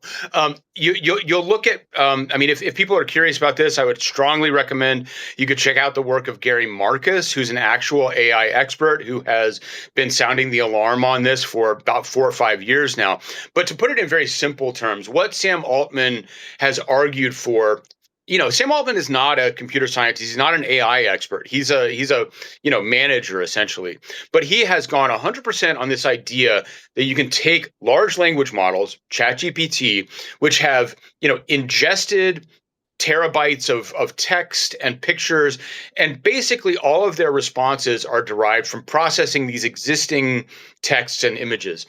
But he's 100% gone with if we give them enough human stuff that has already been created, they will become actually intelligent and achieve AGI, artificial general intelligence, which these long-termists sort of fundamental to their worldview is that AGI will be like God. It will in fact replace God in their cosmology. They believe that when you create an AGI and you do it correctly, it will superpower all of humanity. Crucially, it will solve climate change, which is why, for example, in all of the effective altruism, you never heard Sam Bankman-Fried talk about climate change. This is not a concern for them, They conveniently don't enough. care. They don't care. No, they think it's going to be Instead of fixed by the helping, god AI. Yeah. I think that's very important, folks. I think it's very important for people to understand how these people think. And the reason is they're all over the Epstein files. They're part of the big club. Zuckerberg, Thiel, Right. Musk had a wild party with Epstein. It's like it's the Bond supervillain plot. And I know this Yeah. sounds crazy. This is why I spend so much time on the left hook, is these are the people with their billions buying up elections here and abroad. These are the people who are, if you looked at the Super Bowl, for the 3,300 people joining us, I'm talking to David, who's the author of Stealing the Future, Sam Bankman-Fried, Let's do it again. The Cult of Utopia, right there. It's a great book. These are the people, folks, who are the masters of industry, right? The titans of industry. The Super Bowl, folks, every single commercial was AI, crypto, Ozempic, gambling, and like alcohol. And the end game for these people is they're not interested in saving us. All their money, they could use it to save us. They don't want to save us. They want to bring down the world order, replace it with, we're going to talk about it, a techno-fascist utopia. They don't care about climate change or anything. They're like, oh, we're done. They want to use eugenics and their sperm to repopulate humanity in their image abroad. And by abroad, I'm not talking about Europe. I'm talking about Mars. But apparently, David told me now Elon Musk said, oh, we can't do Mars. Apparently the moon. Apparently the moon. We're just going to do the moon. Yeah. Because, and you know why? It's because SpaceX is going to IPO soon. And so if you keep talking about Mars, that's actually securities fraud at this point. So he has to pull it back. So I want to, I think we'll like the techno-fascist thing. To sort of ease into that, I want to talk about sort of a corollary to a lot of the AI, and especially like the generative AI and the fact that these LLMs are now taking over universities and infiltrating classrooms, because especially Peter Thiel, a very specific Peter Thiel agenda, starting from when he wrote The Diversity Myth at Stanford back in the 90s, has been to delegitimize. Can I say?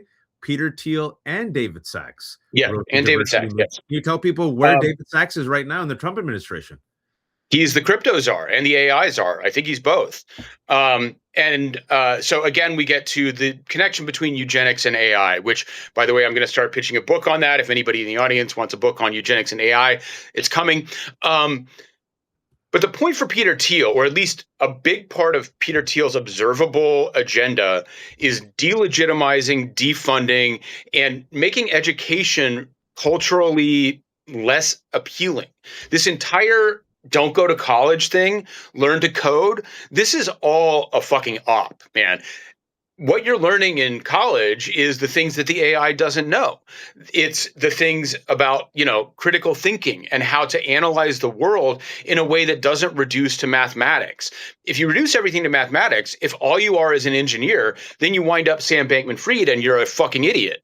But if you're an idiot, that's really useful for the people who want to control you. So I want to really highlight that as like an underlying, and also with journalism, right? You look at Peter Thiel targeting Gawker. We have emails now from between Thiel and Epstein, where Epstein is going, I would have totally supported your Gawker attack. A big part of their agenda is to go against journalism because they don't want to have Me Too continue to have traction. They're terrified of that. And so AI fits into this destruction of knowledge. AI is being sold as a new way to access knowledge. It's the opposite. It's a way to stop you from thinking and to limit what you can possibly know to information that already exists. Because you don't learn how to create new knowledge using AI. You just learn to regurgitate stuff that people have already thought. No, and I think that's a very profound analysis, and I appreciate you sharing that, because they want to reduce us to just numbers and digits and Soylent Green, And what the humanities do is literally teach you to be human, empathy, stories, narrative, Hmm. thought, Hmm. history. But if you And get that rid of everybody is unique and that each person has value. That's the most dangerous idea for them, is that each person has value. each person has value, stories matter, cultures matter, right? People are capable of rising up against tyrants and the regime, accountability, empathy, humanity. That explains why, folks, they are the way are. These are the world's worst people. um, I kept you for longer than I thought, but it's been a fantastic conversation. There's No, nearly please. 3,500 people watching. Folks, this is David. First time. David Morris is a technology expert, a reporter, a journalist. He has a fantastic book. Show the book, Stealing the Future. Do it one more Saying time. Thank you for letting me do this fraud. so shamelessly. Shameless. Yeah, No. I'm being please shameless check it for out. you. The end game, the techno-fascist end game. Suppose they get their druthers. Everything works. We sit back. We're in our soma. We're distracted. Culture wars. We're exhausted. We're drained. We're sick. We don't pay attention. What's the end game? Well, let's be clear. The end game is not what they say. I think we are living in the end game right now, right? The goal is not to get to Mars. The goal is not to create AI. The goal is not to create Optimus robots. The goal is not even to create self-driving cars. The goal is just to accumulate as much wealth as possible before what they see as the end of the world, which they're the ones creating the end of the world. But I mean, that's really, you have to ignore the sci-fi. That is not something that any of them actually believe. I mean, Sam Bankman-Fried, in a weird way, that's one of the sort of interesting things about his story, is that he sort of put a new twist on a lot of this, because people might or might not remember this, but sort of infamously in an interview with Matt Levine on Bloomberg, Sam kind of admitted that he didn't really believe in crypto. His entire thing was, this is just an asset that I can trade and I'm going to make money. He, in some ways, he's the final boss in all of this in a certain way, because he admitted in some sense to his cynicism, but then with effective altruism, you can turn around and say, oh, no, I want to make all this money. I want to become a billionaire because I'm the one who's going to make things better. And this is where you do get to the fascism and the authoritarianism, which is, even Elon Musk, he's selling this dream based on what he can do. There's no democracy in any of this. There's no discussion of how we're going to allocate these resources, because they're his. He's the one who has all the money. And so we just don't even have a discussion where we can actually interact and collaborate in any way. We're just kind of hopeful that Elon Musk is going to create the future that he's promising. And obviously he's not. He's going to build himself a bunker and go get robots to jack him off. I'm sorry. No, why are you saying sorry? That's probably what's going to happen. And then he's probably going to hate himself when he realizes one of the robots is a trans robot. And then he's going to destroy the robots that he helped create. Fantastic conversation. Well, one last question, David. Look, this is what I'm just looking. I'm a simple English major. What do I know? I'm useless according to Elon Musk and Sam Bankman-Fried. I'm an unfrozen caveman lawyer as well. But I'm old enough to remember that the same architects of the 2008 recession, we were told they're too big to fail.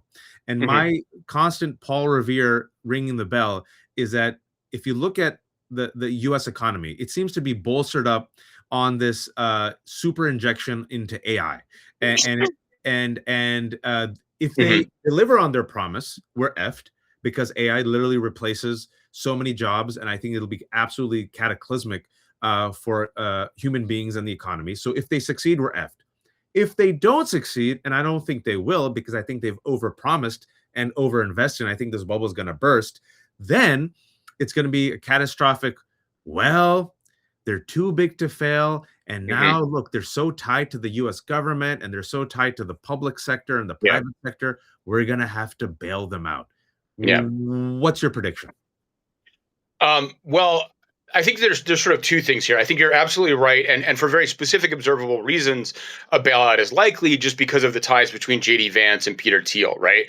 Peter Thiel, obviously a co-founder and owner of Palantir, who, again, they're a government contractor, quote unquote. I mean, who knows how effective any of this stuff actually really is.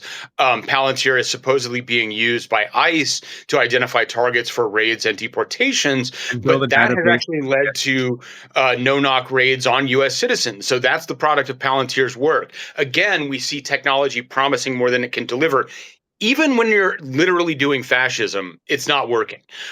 So all of that aside, The difference here between now and 2008 though is that you know OpenAI is kind of the biggest culprit here in terms of overinflation. They've made all of these deals with Nvidia and especially Oracle to do data center build outs. All of this, again, these data centers are the scaling that I was talking about, based on this premise that LLMs, if you just make them big enough, they're going to become actually intelligent. It's all nonsense. And you're already seeing, but the difference, to put the difference, OpenAI is not a public company. They are deeply tied to Oracle, a little bit less so, but still pretty deeply to Microsoft. Last week, I believe we saw Jensen Huang from NVIDIA start to really back off from what had originally been, I think, a $100 billion commitment from NVIDIA to invest in OpenAI. And you actually saw Oracle stock tank pretty hard when Jensen made those comments, because And I think also Oracle laid off all those people last week. Oh, I missed that part, but yeah. Oracle. So yeah, last week Oracle fires thousands of workers to free up money to build these AI data centers because banks weren't investing in it. Yeah, I mean, okay, I guess if we're swearing here, Oracle is fucked. They are going down the tubes. David Ellison is going to be left owning Paramount and CBS with like no capital behind him. He's going to have to fire Barry Weiss so they actually start making money again. This is all going to happen. Maybe not, in 5 years, but in, a few. And so, but again, the difference is in 2008, the banks were just genuinely systemic. There's obviously a huge amount of debate about like the lack of prosecutions afterwards. But as somebody who understands the kind of financial guts of things, it is with a heavy heart that I must say that the TARP bailouts and other things were probably the right decision.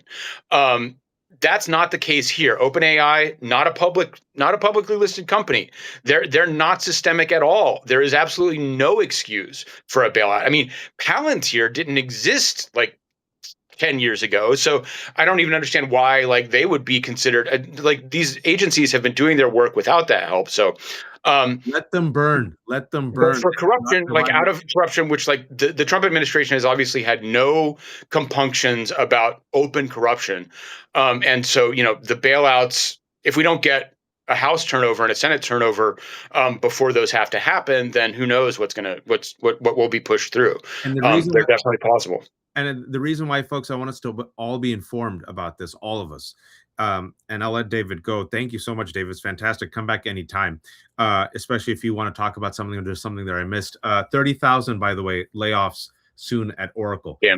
Can I just make one quick plug before I go? Yeah. No, I'm sure. go ahead. Okay. Well, just to make sure everybody knows, I have my own Substack, and tomorrow I will be publishing something on the Epstein crypto Masha Prusakova connection. Fantastic. It's davidzmorris.substack.com. davidzmorris.substack.com. David D. Morris, 2 R's, 2 S's? Morris, yeah. At Substack?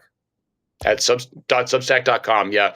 I haven't done the fancy work of getting a custom domain yet, but my publication is called Dark Markets, so you can look for that. Yeah, everyone who's watched right now, nearly 3,600 people, and I'm going to put this up later. I know it's it's been a rolling conversation, folks. It's been 2 hours. I'll chop it up later. Just give me some time. The first 30 minutes with Prem Thakkar of Zeteo, really fantastic conversation about Epstein's ties to Israel and specifically Ehud Barak. The second was Ro Khanna came on, talking about the fresh news that he named the 6 of the people who the DOJ scrubbed. He openly calls it a Trump administration cover-up with what's happening with Epstein. I also asked him about accountability. And then we've had David on for the past hour, making the connections as best we can. And I really recommend, folks, what I was saying is really spend time with this. I know it's a lot, but just spend a little bit of time with it because you can't escape this. This is the future. These guys are going to F up. When they F up, I guarantee you, if we don't raise hell, Democrats will join Republicans in bailing them out. I want to give you one example. A month and a half ago, Gavin Newsom was given a softball down the middle. He was asked, will you, tax billionaires, which is wildly popular across the board. Gavin Newsom said, they're part of the big tent. I'm from California. A lot of these billionaires, they give money to both sides. Right now, AI, I'm with you, man. I think this Sam Altman OpenAI thing is going to F us over. Listen to Democrats. They're like, well, we need AI, Hakeem Jeffries and all these people. You put pressure on them, they can change. When it comes to ICE, they're changing. When it comes to accountability, they're changing. When it comes to taxing the billionaires, they're changing. So you need to be informed for what's about to hit us in about a year or two. Maybe sooner, David. They will F up. And we have to make sure that the Democrats, if indeed we have free and fair elections, they don't bail these people out. They do not need to be bailed out. How has crypto helped you? How has AI helped you? Let these mother effers fail, and not just fail, investigate them and have hearings, because these people are involved in some shady shit. David, thank you so much. Please, Thanks for having me. Thanks a ton. Promote yourself again. Last time. Who yeah, are you? So the book. Yeah, so it's Stealing the Future. This is a full account of the Sam Bankman-Fried trial. By the way, I have to get in one last dig at my archenemy, Michael Lewis, who wrote a terrible book basically apologizing for Sam Bankman-Fried and calling him innocent. That's going to be turned into an Apple TV series somehow. Maybe. We'll see if he overcomes his embarrassment on that one. I am, unfortunately, for my sins, still active on Elon Musk's X.com at David Z. Morris. And you can find me there and also on Blue Sky under the same tag. And davidzmorris.substack.com is where not only about some of the Epstein stuff coming up, but a lot of deep dives into techno-authoritarianism, techno-fascism, tescriel, which is a term I saw come up in the comments there. So check that out. Look in the archives. There's a lot to read about this if you're trying to get caught up on where all of this came from, because it really goes back a long time. Been developing not just for 10 years, but for like 30, since the 90s is when extropianism and a lot of the first steps of this came out. So there's a long history. It's fantastic work. Thank you so much, David. David reached out to me, man. Come back anytime. If there's something you really, you think it's popping, or I'm going to reach out to you. David knows his stuff. And for those who are asking, all of this will be up later today on my Substack and David's Substack. So if you missed it, don't worry. David takes us from crypto to gaming to Gamergate to Epstein to these AI freaks to techno-fascism to their end game. I thought I was very, very helpful. Thanks, David. I'm just going to keep going because that's apparently what I do. So I'm going to bring on Pete Dominic. This is going to be my friend Pete Dominic. David, I'll see you, man. And I'm going to link to your book and everything else. Excellent. Thank you so much. I guess I'm going to X out here. Later, bye. Buddy. So, folks, for those who are joining us, 3,700 people, don't worry. Later tonight, when I get time, I'm gonna chop it up into different segments. The first 30 minutes is with Prem Thakkar of Zeteo, fantastic reporter, and he really talks about like Epstein's connections to Israel. People are talking about his connections to Russia. UK heads are rolling. We know his connections to the Trump administration, but there are immense connections to Israel with Glenn Maxwell, Robert Maxwell, Jeffrey Epstein, Ehud Barak, Israeli intelligence, and also we know now some billionaires who are part of the incestuous ecosystem, in addition to their appetite for girls and wealth, was also their connection to Israel. Then we had Ro Khanna come on. Congressman Ro Khanna, along with Thomas Massey, has been on top of the Epstein files. He gave the latest. Who you just saw was David Morris, a really brilliant technology reporter with this fantastic book, Stealing the Future. And now for the token white bald dudes, just to fulfill that diversity quotient, I have Pete Dominic. Pete Dominic, stand up with Pete Dominic. You know him, you love him. If you don't know Pete Dominic, you should. You have to follow him. Pete Dominic's been on top of it for years. He had a fantastic Sirius XM show. He was on CNN beforehand. He used to open for Stephen Colbert. He's a comedian / host. He's a one-man shop who now has stand-up with Pete. Have you gone on YouTube yet, or are you still doing the Patreon? Yes. YouTube, Stand Up with Pete, and Substack, Stand Up with Pete. And yeah, I my entire daily podcast is subscribers only, ad-free. It's totally supported by subscribers at patreon.com/Pete Dominic. Hi, Waj. Thank you for having the bald white. Yeah, the ball. We needed the ball white because I had a brown, and then I had another brown, and then I had an elder white with hair. And David had great hair, mashallah, for a tech nerd. And now I needed the ball whites. Pete, You said let's talk. Whenever we talk, we just riff. What's on your mind, sir? Well, listen, I like Don Lemon. Don't get me wrong. What? Pete has been on Don Lemon too. We're better. Pete likes me more than Don. I actually don't like Don Lemon. I never liked Don. I worked with Don Lemon at CNN in 2010. I worked with a lot of people who worked with him. I never liked Don. I thought Don was about Don. I think Don is still in large part about Don, but that doesn't make any difference. Like my personal opinion on, a lot of his bad takes and so on, like what he's doing as an independent journalist is important and it's exciting. It has a lot and it's working out great for Don Lemon. So power to Don. Anybody could say I'm jealous that he's gained this huge following. And all I would say is please arrest me. Yes, please, someone. I've been trying to get arrested to grow my come following. Arrest Pete Dominic. He is not a white man. He is a light-skinned Venezuelan. ICE tried to arrest me the other day. I was trying to get arrested by ICE, and they're like, "Are you sure?" He's like, "Yo quiero Taco Bell," and they're like, "I don't believe you." And like, "Yo soy Mexican." Like, didn't you start the day with us? Where's your Yo soy? Where's you trying to interview? Go ahead, continue. I do want to talk about two things in particular. One is I don't believe there's any evidence of cannibalism in the Epstein turmoil, and I want to. A lot of smart people, including my own daughters, are asking me this. Friends of mine, they all think because TikTok is telling people this because some guy who was on mushrooms alleged some nonsense that was never corroborated, and I just think that we shouldn't be reporting things, those of us that have platforms and journalists, obviously, that aren't true. Just because someone murdered 10 people doesn't mean we need to lie about them murdering 2 more.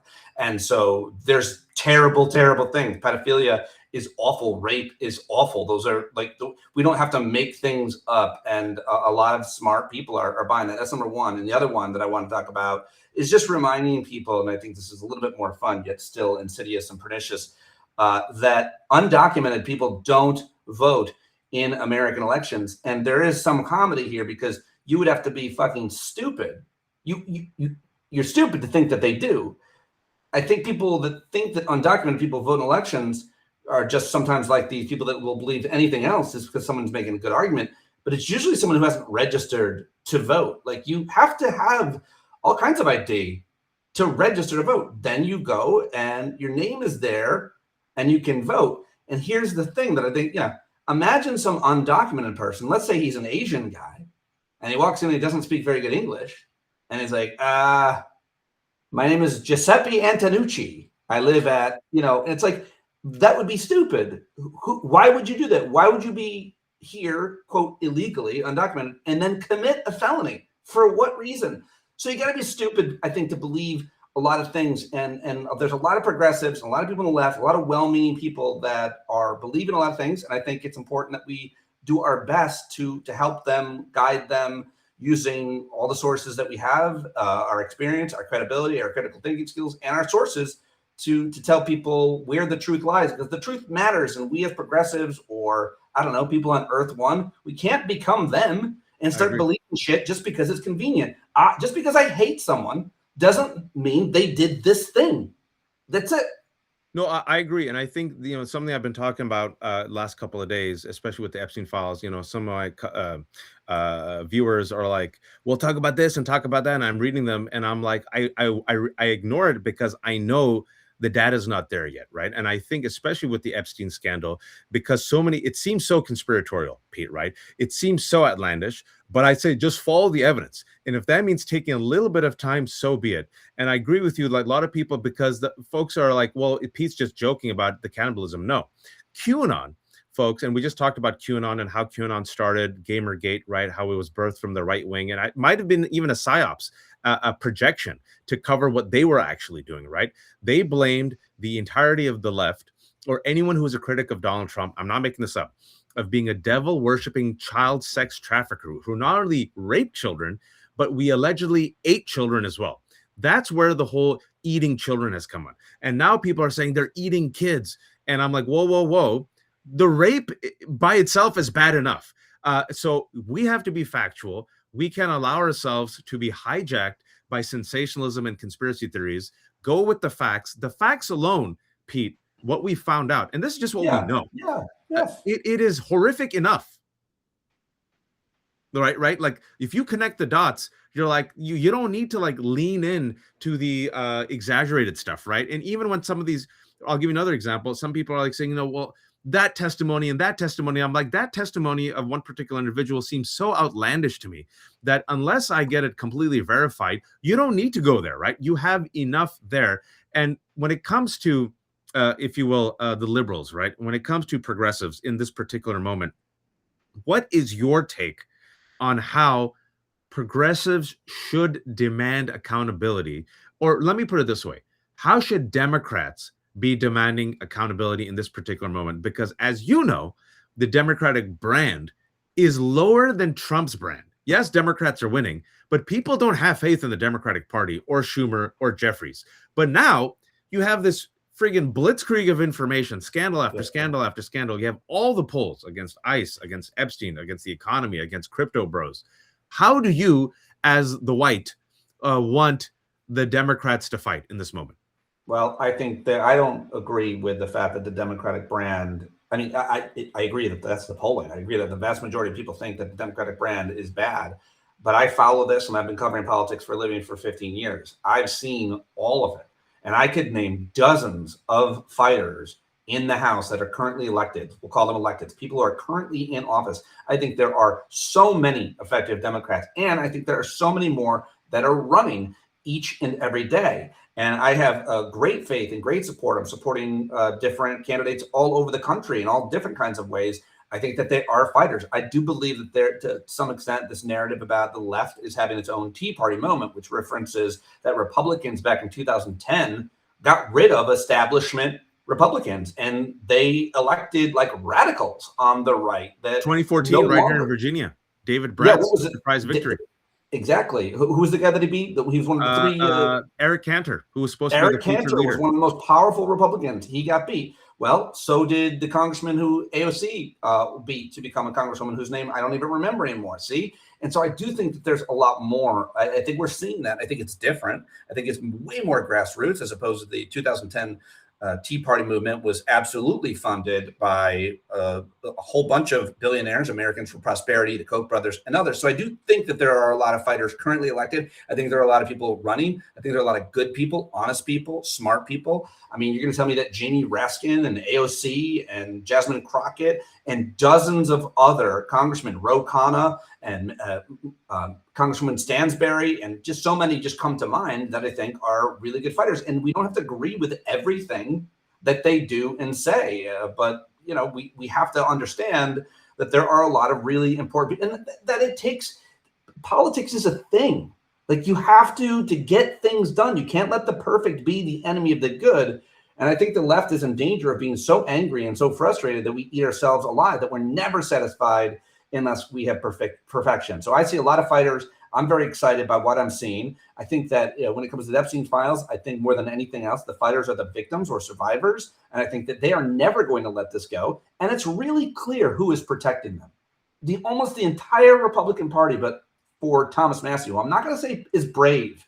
It is not brave. It is not courageous to stand up and stand by the victims of sexual assault. I've been doing it my entire career and life, and it doesn't take courage. It takes a certain sense of moral clarity, knowing right from wrong. It's not hard to stand on the right side of things, at least not for me. And I'm tired of people acting like it's brave to stand with victims. That's just normal. That's being a good human. And I think that's exactly what we're seeing with a whole bunch of congressmen, certainly Democrats. And why aren't the Republicans joining them? This is this is the worst thing, the worst crime you can commit. And they've been calling us pedophiles. I've been called pedophile by so many people in my town. Why? Because I fought for LGBT youth at our public schools. Because can you tell people what happened in your town, specifically at the school? Yes, I mean, started at the school. Which is, by the way, the thing that we should be looking for with our journalists, with our commentators, with our influencers, with our Substackers. Like this is like being the change you want to see has always been my mantra. I've said at the end of my show every day. I've done a daily show for over 15 years. Be the change you want to see. And if I wasn't that, I'd be the biggest hypocrite and the world. So when all the shit went down in my local town and the moms from Liberty came and the fascists came, first they came for black folks and they were screaming about all the, critical race theory nonsense and DEI. That was one cycle. The next cycle, it was LGBT youth and worrying about trans girls using the bathrooms and playing sports. And through all of that, I went to every meeting I could and I spoke out and I spoke up at those meetings and I posted on our local Facebook. And as a result of a lot of the activity and as a result of getting their media story killed because they were going to lie about a black family in our town, as a result of that, they called in a fake child protection services call, an anonymous call on me and said that I was sexually assaulting my then 15 and 17-year-old daughters. Mm. The detectives had to come to my house and interview my daughters about their relationship with me, which is like yours, my crown jewel of my life, my relationship with my daughters and being their dad and being a girl dad and learning from them. And luckily, my 17-year-old daughter, not luckily, I think she's just brave and awesome and smart. She said to these police officers who were interrogating me because local fascists called in an anonymous fake complaint, obviously, she said, the only reason you're here is because my dad's a good guy. That's why you're here. My dad and I are super close and we have never had anything like this. This is to silence him. They were trying to silence me because I was so effective. This is what fascists do. This is organized crime. And that is scary. I mean, it was the nail in the coffin, as you know, because we're good personal friends, in my marriage. My wife was like, I married a comedian, not an activist. And I was like, I get it. But that's the truth. I mean, that's what we have to always be doing as allies, as white people. And that's what people are doing in Minneapolis. And that's what people are doing around the country. But that stuff is exactly the kind of behavior that's criminal behavior. Calling in an anonymous fake complaint, trying to destroy me and silence me. These are the kind of things that happen to people who are trying to speak out, speak the truth, be the change they want to see. And that's why we've got to support these types of journalists and these types of creators and not support people who are just saying shit to get clicks, even if they're well-meaning, even if they're on the left, even if they're progressives, if they're lifting other people's work, if they're doing unethical things, if they're trying just to be spectacular. I'm so tired of that because there are so many of us that are doing the work every day and that are putting ourselves out there, putting ourselves in danger, limiting our ability to earn an income. And that's exactly what independent journalism is. And by the way, that is what Don Lemon did. So I'm giving him a hard time, which I'm always happy to do. But that is what he did. And that is what you've been doing. You've received all kinds of threats throughout your career just for being Muslim and saying things, right? I mean, so it's a matter of courage to some extent for those of us who are doing this, proudly doing this. But that's where I think that comes in. And that's the truth, that people need to know that this is what they will do. This is what they will do to silence us. And, I haven't been friends with Pete Dominic just because of his shiny bald head. It's also because like he said, for 15 years, he's been on the right side of history. And he has used whatever privilege and platform he has been given when he had the Sirius XM show as a comedian on CNN to fight for the rest of us and for freedom and for democracy. And I remember when you were telling me, hey, man, like this is happening in my local town. I got to do something. And folks, this was in the last 2 years. If you remember, they spent, and by they, I mean the right wing spent over $200 million on anti-trans panic. And it helped nudge the election in the direction of Donald Trump. I'm here in Virginia. I wrote about it 5 years ago, Pete. We were talking about it. I'm like, folks, you're not paying attention. They're using Loudoun County as a test ground for CRT and BLM and Moms for Liberty. And this is, listen, Glenn Youngkin is going to scare over, and I think he's going to win. I think he's going to win. And people are like, no, Waj, he's not going to win. I'm like, you're not paying attention. I think he's going to win on this panic. It worked for Glenn Youngkin in Virginia. And what happened, Pete? They nationalized it. They went from town to town, and then voila, they went on the anti-trans panic. The anti-trans panic then went to pro-Palestinian panic. Pro-Palestinian panic, undocumented immigrants. Undocumented immigrants, Venezuelans, then Latinos, Yep. And then white people being shot and killed in the street by ICE, Pete. And when I brought this up, I forgot, I get so emotional about that because what happened to me personally, I got called a pedophile by my neighbors in person and on Facebook because I was standing up for LGBT youth, not because of anything that I'd ever been accused of doing which had never been accused. They just call you that. It's a terrible thing to call someone. It's way worse than a racist epithet. No, it destroys you. Because it can destroy your career, your ability to earn an income. And if I believed that someone was assaulting kids, I would do something about it. And this is what people, and someone in the chat said, did I report them and charge it? It was anonymous. I did everything I could. I have access to the best lawyers, the best people in law enforcement. You cannot do anything as an argument to not allow these things to be anonymous. But I stand with those who've been abused who have to call anonymous calls on their abuser. So I stand by it in general, but that's what they did. There's no way of proving it, but they will call you a pedophile just for standing up and standing by LGBT youth. And now they're the ones literally protecting literally. And then their supporters are just either in ignorance or they don't know what to do. But they know. Look, they know. And I think going back, because I said this to Ro Khanna when he was on, we're talking about a cover-up. And I said, I've been saying this since the summer, Pete, that this is the biggest political cover-up we've seen in modern history. For sure. Ro Khanna agreed with me. He says, this is a cover-up. He says, in the summer watch, I'm paraphrasing, we're going to have this conversation up later. In the summer, I wouldn't have agreed with you. But after what I've seen, I agree with you. This is a cover-up. And then I said, it isn't just the Trump administration, to your point. It is all the Republicans, because it shouldn't just be Thomas Massie next to you. And I'll give Thomas Massie a bit of credit. He's gotten death threats. The entire Republican Party now is after him, right? What he's doing and Khanna's doing in a normal world, you shouldn't celebrate this. It's normal shit. If people are getting raped, if girls are getting raped, it's your job as an elected official to do this. Like, you shouldn't be getting garlands of roses. But the fact that they're fighting this, and now we realize why they're getting heat, is it's not just Republicans, right? It's not just the right wing. It's not just the Silicon Valley bros. It's an entire friggin' class of rich people who had no problem either raping girls, covering up the rape of girls, or Pete doing business with the rapers of girls if it benefited them. And what I said is, I told them this. I'm like, it isn't just the Trump administration. All the Republicans are part of this cover-up, Pete. If we come away from this, if there's any way to just consolidate around a class war, I'm for it. Like, I'm for, because it's so easy to understand how rich, powerful people, especially men, why they do what they do, because they think they can get away with anything. And even if the moral question wasn't there, even if the crimes weren't committed, we still don't want, because of economics, billionaires. They should be eaten, not the babies, which is not a thing that's happening. Billionaires should not exist. It's an insane idea to think that you can have one person, much as hundreds and thousands now of billionaires with so much net worth, while the rest of us are fighting for scraps. And so the idea that they get away with it, like, take it outside of the horrific sex crimes.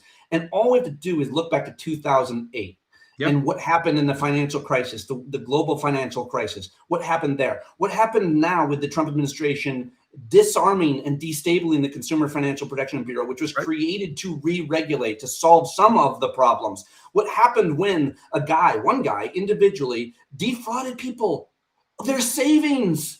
What's a worse white-collar crime than taking some old person's entire retirement from them with a scam and a scheme? Trump gave that guy a pardon. He pardoned him for that, and he didn't have to pay restitution. So I'm for policies that will absolutely create more economic equality. You can call whatever idea you want, democratic socialism, call whatever you want. I don't care. I'm for way higher taxes. I'm for much more regulation.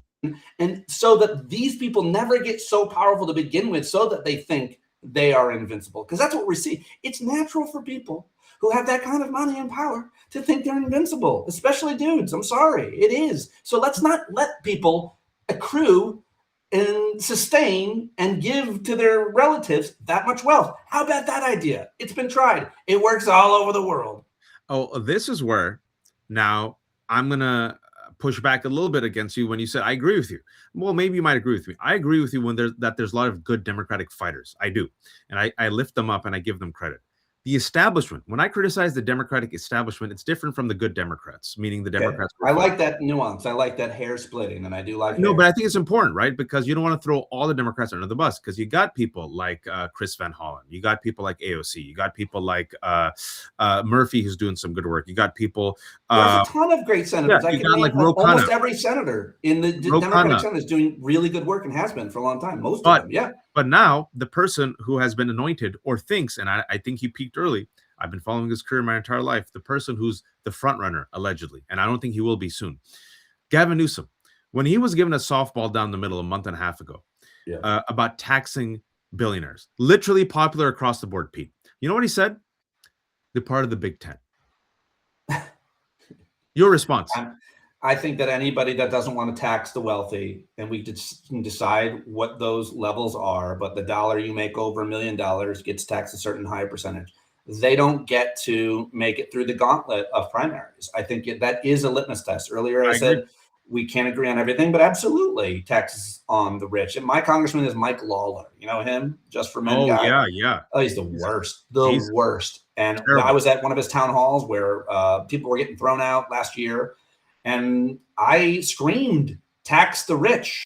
And he said, that's not going to solve anything. And I said, do it anyway. Like I disagree that it won't solve anything. He'll give us money. He'll hold them accountable. What are you talking about? We could fund schools and healthcare. So I'm no huge fan of Gavin Newsom for the front runner for the nomination if we ever have another president. But I absolutely do think that question has to be answered. Yes, I will tax the rich, and there has to be in your stated platform exactly what that tax policy looks like. I mean, I've been talking about these types of policy issues for years with experts, not me. I have experts on my show, but someone like David K. Johnson, who wrote Perfectly Legal and Free Lunch. Go read those books. This is long before Trump.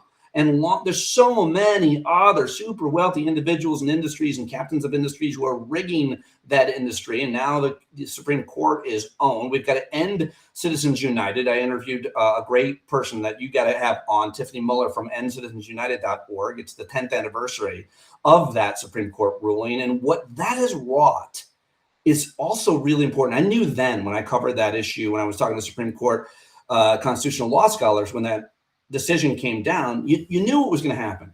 You knew bad shit was going to happen. And you also knew that the wrong people would be blamed. Just like the financial crisis of 2008, which was global. They blamed Black people who they said couldn't afford houses that they bought, as opposed to blaming the financial industry who lobbied for years and won to deregulate the financial industry, to create these financial tools that blew up the economy. And the same thing can happen with AI and other industries. It's going to happen. It's going to happen. And so we absolutely have to be thinking about those things. And we have to make sure that we elect people who support policies, tax policies particularly, and talk to experts who understand them. And we have to fight back against the capture of the Supreme Court, because now every industry can do almost whatever they want. They're taking the guardrails off the fossil fuel industry, the pharma industry, obviously tech, which you've been doing. You should win an award for how much you've been covering the tech bros. You've been doing such an amazing job leading on that. All of the interviews that you've done on that, the way your understanding of that and ability to regurgitate it to us is of great value. There should be an award just for you. As a matter of fact, what have I got? I've got for you right here an old pair of binoculars. I appreciate that. I want that to be called... Thing of mints that's half-eaten. I want the mints, and I want that to be called the Edward Murrow Newsbreaker Award, created by me for me. I'm gonna be inspired by Donald Trump. You talk about all these. You do what I've been doing for years, and you frankly do it better because you retain so much of it. But you talk to smart people who know what they're talking about on these issues, and especially when it comes to the tech billionaires and their philosophy and their agenda and their ethos and what they want to do. You have been having all the best journalists and experts on to talk about that. And no, but you should have them, man. Very important. I've had a couple of them on. I just don't understand it and talk about it quite as much. That's a really good point. I don't understand it either, which is why. Well, now I understand it because I talk to, much like you bring on smarter people, and we have a glib understanding, right? And so I listen to these smart people, and I listen and I ask the questions, and then what happens after a while, and I'm sure this happens to you, is that like your neural pathways make the connections, and then now a little bit more, and a little bit more and more, I'm like, oh, okay, crypto, oh, okay, AI, oh, okay, it's a grift. Oh, fraud. Oh, okay. This is how they will use it for money laundering and sex trafficking. Oh, and now with the latest tranche of the Epstein files, of course Epstein was all in it. Why wouldn't he be? Because going back to your point, it's a big club.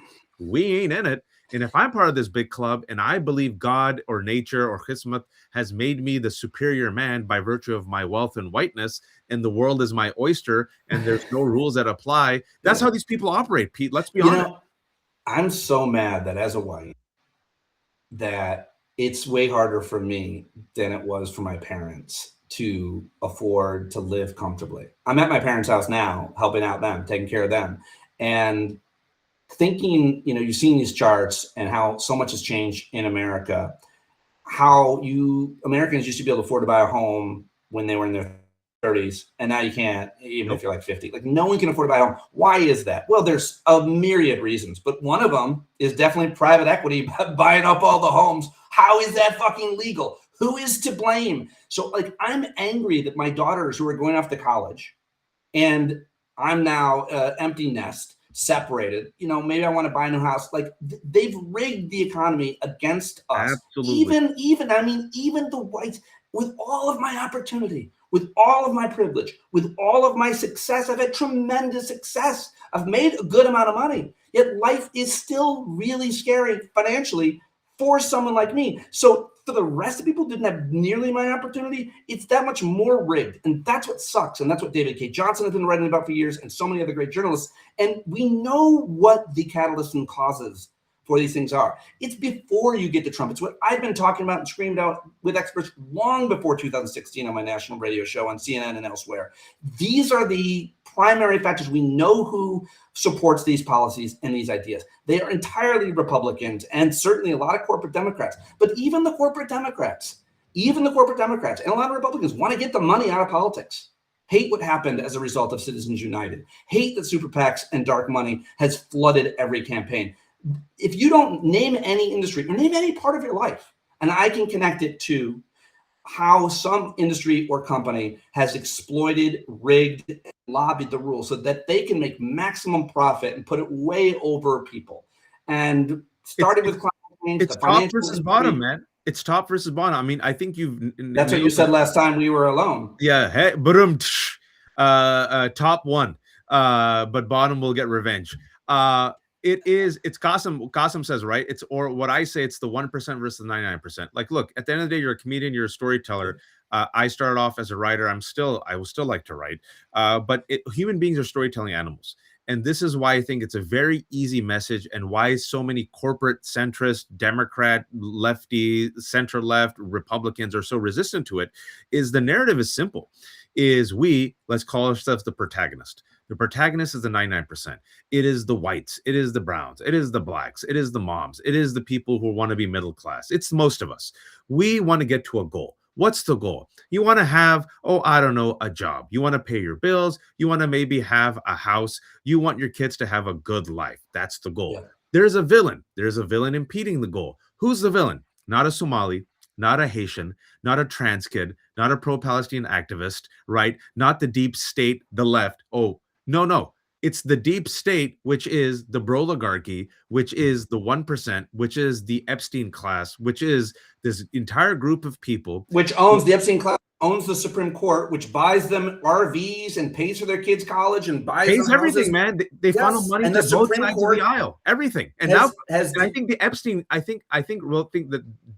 Pete, to your point, the latest tranche of the Epstein files just confirms it. Like, it makes it undeniable what you have been saying for 10 years, what Bernie Sanders has been saying, what so many people have been saying. This is, and it's race and class, because these people are also white supremacists, folks. Intersectionality, for sure. You cannot separate race from class, which I think is a weakness of many white progressives. It was a weakness of Bernie 10 years ago. He didn't see it. He didn't articulate it as much, but now he gets it. You cannot, in America. No, Kimberly Crenshaw has been writing about this forever. You cannot separate it, but it's race, it's power, it's white power. It's white power in the hands of the billionaires. And I think now it has become unmistakable in the past week, Pete, which is why these Democrats who are not on board with fight the broligarchy, fight the oligarchy, tax the rich, I think they're done. I don't think they have a shot in 2028 if we have free and fair elections. No, I don't either. And I want to talk to you about that. I don't think I told this, but one of the smartest kind of, I guess, financial things we did is my ex-wife is a first-generation American, and her parents are Italian. So she was able to get her Italian citizenship and her passport. And then working through her aunt, that's still in Italy, She was able to recently get both my daughters their citizenship. So they're dual citizens. My younger daughter is going to college in Europe because for two reasons. One, she wants to set up and get established there because there's way more social mobility over there. They don't have nearly the types of problems with wealth concentration that we do, obviously. And they don't have to, and this is the key, and it seems so trite and repetitive, they have to worry about losing their health insurance. Yep. That is uniquely American. It's insidious, it's evil, it's gross, it's anti-all religion. The idea that I have to worry about that is so sad. And that's why those countries are often ranked the happiest countries in the world. And the other reason why that she wants to get out of here, and she wrote, they'll post on Instagram when they're seniors in high school, where they're going to the college, a baby picture of them. And she's like, University of Amsterdam, peace out, America. Part of the reason why my daughter and many kids of her generation are scared to go to school in America because they're scared to be shot. I never thought that was a rational fear because it's very unlikely, and that's how I live my life. But it's way more likely in America. And just the simple idea that that could be a possibility, and it was over and over every year of her schooling, she saw people her age gunned down in school. She wants to get out of here because of that too. It's so sad.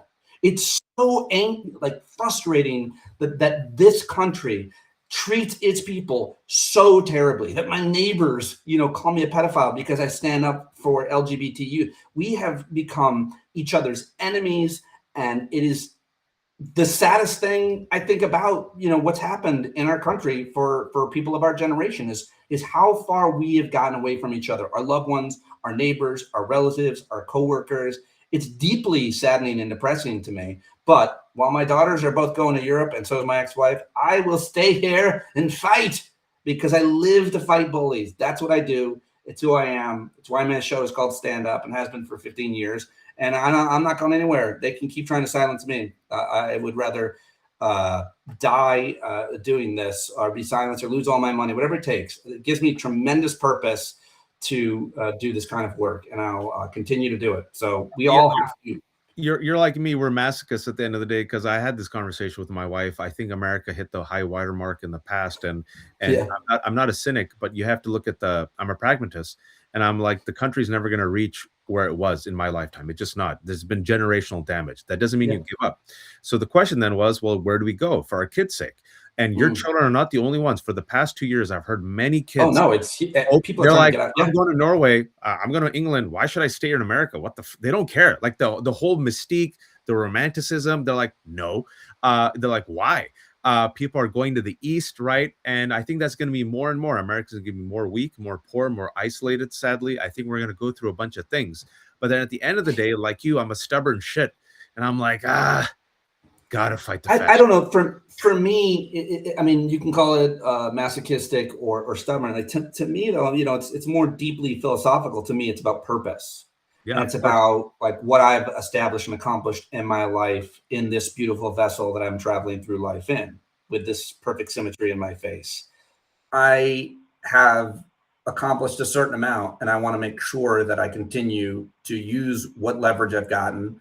Which is not as much as most, but a lot more than others, to keep screaming, to keep fighting, to keep going everywhere and make sure we're covering all kinds of atrocities and also these horrific policies that don't benefit us. I mean, they have us so divided over such dumb shit. I mean, it's so frustrating to me that my neighbors believe that undocumented people vote in elections. You just have to live at the very top of bullshit mountain, be stone cold stupid to believe that some guy who came here for a better life is going to go vote in an election that he's not allowed to vote in. He can't do it.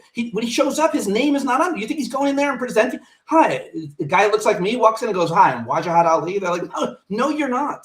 Or a guy that looks like you walks in and says, I'm Pete Dominic. Maybe. Yeah, maybe. I'm Pete Dominic, and I'm a bottom. How do they know that? Is that on my voter roll? Like, sir, this is not a Wendy's, and that is way too much information. The Democrats want to make you have to check your sexual position when you register. Is that the America that you want? Democrats want to make you into bottoms. That's what they want to make. The Democrats want to make all women scissor each other. They do? They do what? Some of us. It's because fear hijacks rationality. The amygdala fires, fight, flight.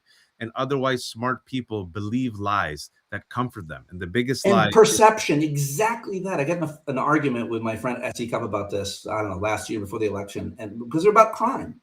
People are terrified of the high crime. Republicans have been doing this, right? This playbook for years. And it's like, we live in the same, in my community, people are terrified about crime. I'm like, where? What crime? What happened? Well, you know, the Did your pedophile house get class toilet that is papered? raping girls, that's fine. That's fine. Exactly. But like, if there's one crime, it's too much, they think, in their neighborhood. But there, as he said, it's how people feel. No, I don't want people to make decisions for their family or for their kids on how they feel. I don't want to go through that neighborhood because it scares me. I've been going through that neighborhood every day for the last 20 years, and nothing has ever happened. And I saved 15 minutes. What is wrong with people? But people make decisions based on what you just said, as opposed to based on rational statistics and having a kind of a threat matrix that doesn't bring I'm so mad at my generation of parents. This is another conversation we've had before, for being these helicopter parents, for worrying about everything, every single possible danger, because what that does is it makes their kids fraidy cats, makes their kids have constant anxiety about it that isn't going to happen to them. Meanwhile, my daughters are both eminently successful, confident, strong, independent young women. Why? I firmly believe because we pushed them in the deep end. We sent them into New York City when they were teenagers to ride the subway alone. We sent them into stores to buy their own stuff. We made them handle their business, and we didn't worry about them being kidnapped or being molested. I'm not worried about a stranger. I'm worried about a priest. Those kind of statistics should matter when you make decisions about where you're leaving your kids. I would way rather leave my kid on the corner of the most dangerous street in Brooklyn than a church, a Catholic church. Well, I would much rather leave my kid on the dangerous street in Brooklyn than with Donald Trump and Jeffrey Epstein. And that. Absolutely. I'm not afraid. You know, it's like this idea, the Bad Bunny, people are like, that you can't enjoy other cultures, that you can't enjoy Black culture because you you're can't white. even expose them to it. That's the main thing. It's the fear. Yeah. What you just said explains the collective freak out of MAGA over Bad Bunny, that we are so insecure about our culture, our traditions, that we have so little faith in our children that what we have taught them, everything will fall apart, right? And so we can't even expose them to other languages and cultures. Instead, what do we have to do? Literally ban the books and remove monuments and exhibits to slavery. It's the height of erase history. As long as I will draw the line if it's like not Bad Bunny, in Latin American culture. If it was like your people, like Pakistanis, India, like that part of Asia, it was Bollywood. If it was like Bollywood, that I'm not ready for that. I would be out protesting. I don't need the Pakistani culture being, what is it? Forced down your throat with turmeric. Yeah, he's like, easy there. Too much turmeric. He goes, I can see the hips moving, but this is too much for me. What the hell are they doing with their necks? Where is their vertebrae? This alien species. I'm so into a right winger. He goes, Pete was a great ally, but once he saw that Bollywood halftime show, he goes, that did it. That's done. Where I draw the line. He goes, I felt things in my loins when I saw those women in saris, and I didn't like it. I liked it, but I didn't like it. The Saudis. I'm so ignorant about Pakistani culture. I can't even make the racist jokes I want to make right now. I'm like, oh yeah, the halftime concert, everybody has to take off their shoes and eat rice or something. I don't even know. I know nothing. You have to take off your shoes before entering the stage out of respect for the elders. That's why. Why was he hanging off the power utilities? What was that about? I don't Puerto understand. Rico, right? You see Puerto Rico, you have a lot of those there, and you see the workers, and you wanted to be with the workers. And I thought he was I was worried he might fall. He didn't look like he climbed up there on his own. He was just, the thing was shaking. I was like, I thought it was a fantastic halftime. Pete, shamelessly promote yourself to the 44,500 people watching. Oh my God. Substack, Stand Up with Pete, please. I've just started over here, and YouTube, Stand Up with Pete. I do a daily show. I bring on smart experts from all walks of life. I've been doing it for over 15 years. SiriusXM, CNN. It's mainly as a podcast. But you can get it everywhere else. I do all my interviews live on YouTube, and I talk about the most important issues that affect you, your family, your community, your planet. Oh, wait. Lisa said because of the power grid being privatized. Thank you, Lisa. Thank you. That makes so much sense because of the power grid. That makes so much sense. Sorry. PR, of course, that makes sense. PR has electricity issues, 6 months without power. Yep. because of the hurricanes. I thought it was also class. He wanted to get there and Well, every single thing in that, every single moment of that Bad Bunny concert reflected something about Latin American culture, and most of us don't know exactly what it meant. But if I do like learning, so thank you, Lisa, and anybody else who's teaching us what the significance of any of it was. But the best was that Pedro Pascal and Jessica Alba were there. Oh yeah, I said that to my wife. So I really appreciate that, because I thought I had a good deep cut understanding of many of the things, and the power outages made sense. I thought it was because of him just putting himself side by side to the workers who were putting up, the power. I thought it was a classic, but that makes perfect sense. So there's so many layers to that I missed. Thank you all. And that's why we have such a smart audience, and I appreciate that. Thank you all for. You don't have to be anxious, by the way. Don't be anxious. I'm seeing people in the chat being anxious. Like we're all going to be anxious. There's a way to deal with this. Everybody read Pema Chodron. That's how I proselytize.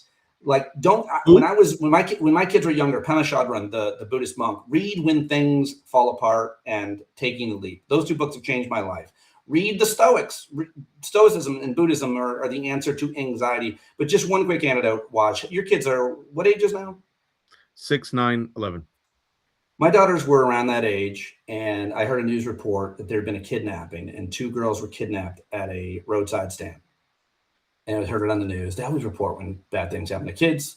And part of that is because it's an aberration. Every day, bad things don't happen to kids, and they don't report it, because most days, bad things don't happen to kids. And you don't know a kid who's been kidnapped. You don't even know someone who knows someone who's been kidnapped. That's how rare it is. But still, I heard that news report. It scared the shit out of me. But then I kicked into what I've learned from Pema Chodron, what I've learned from Buddhism, what a lot of different philosophies teach, which was all you have is the present. And you can control your emotions in your mind in the present. And at that very moment, when I was terrified after hearing that news report that something bad was going to happen to my girls, that they could be kidnapped, I realized that they were in school, that they were safe. And I didn't think about the past. I don't want to think about the future. But in that moment, my daughters were okay.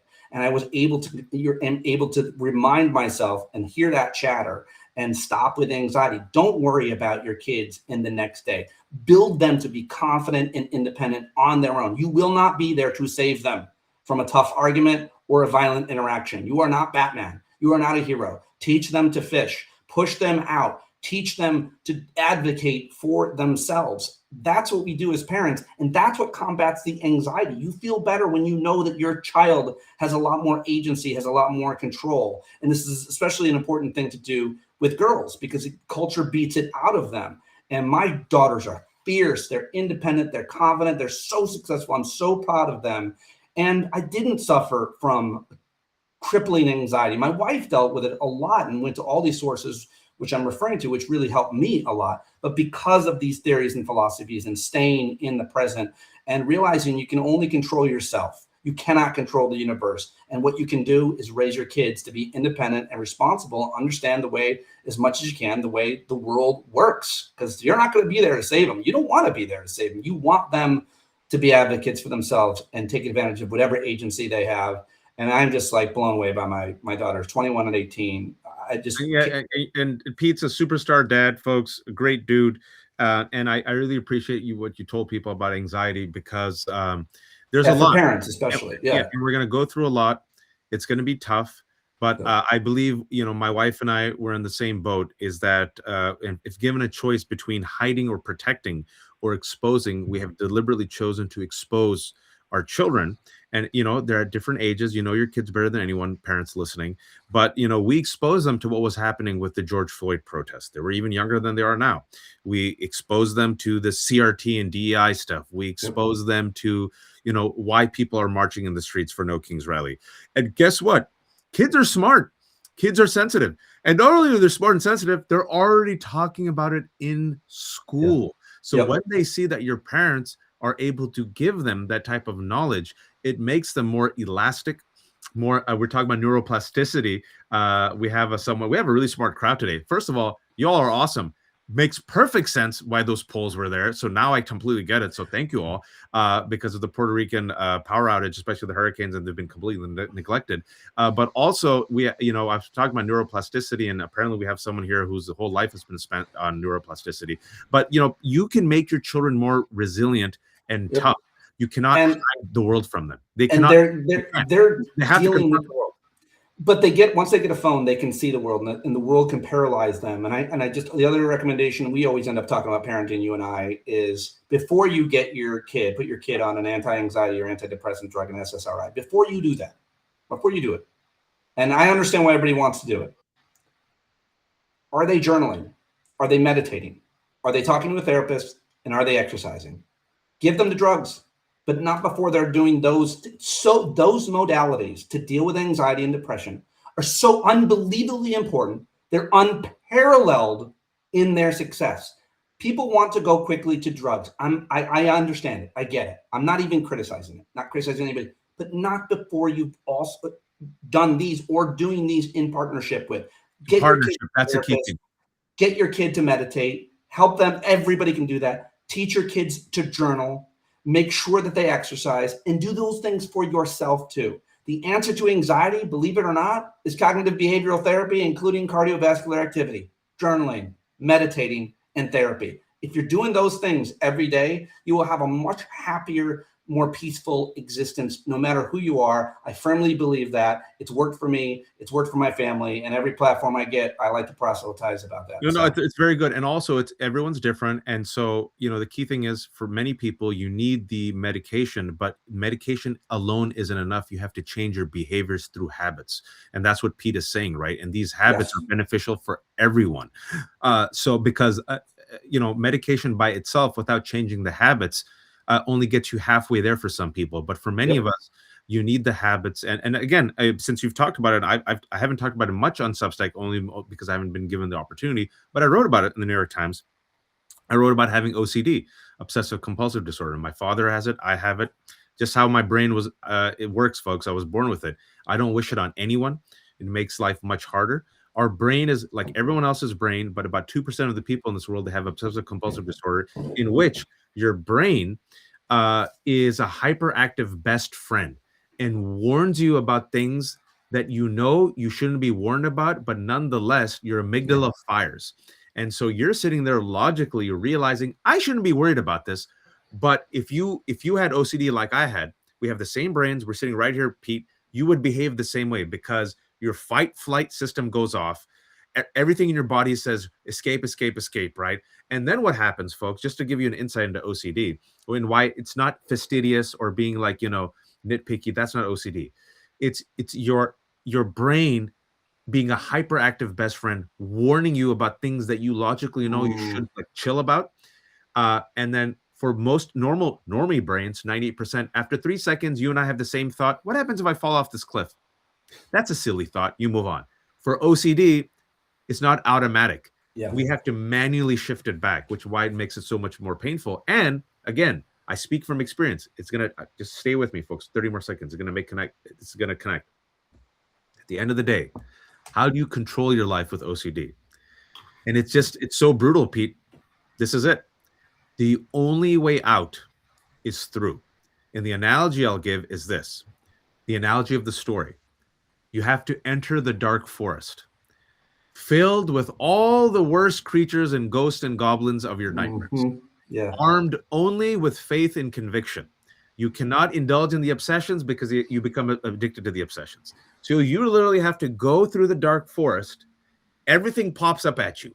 Somalian, Haitian, transgender student, Pete's bald head, Wajahat the Muslim, Bad Bunny's like swaying hips, Jessica Alba, hello.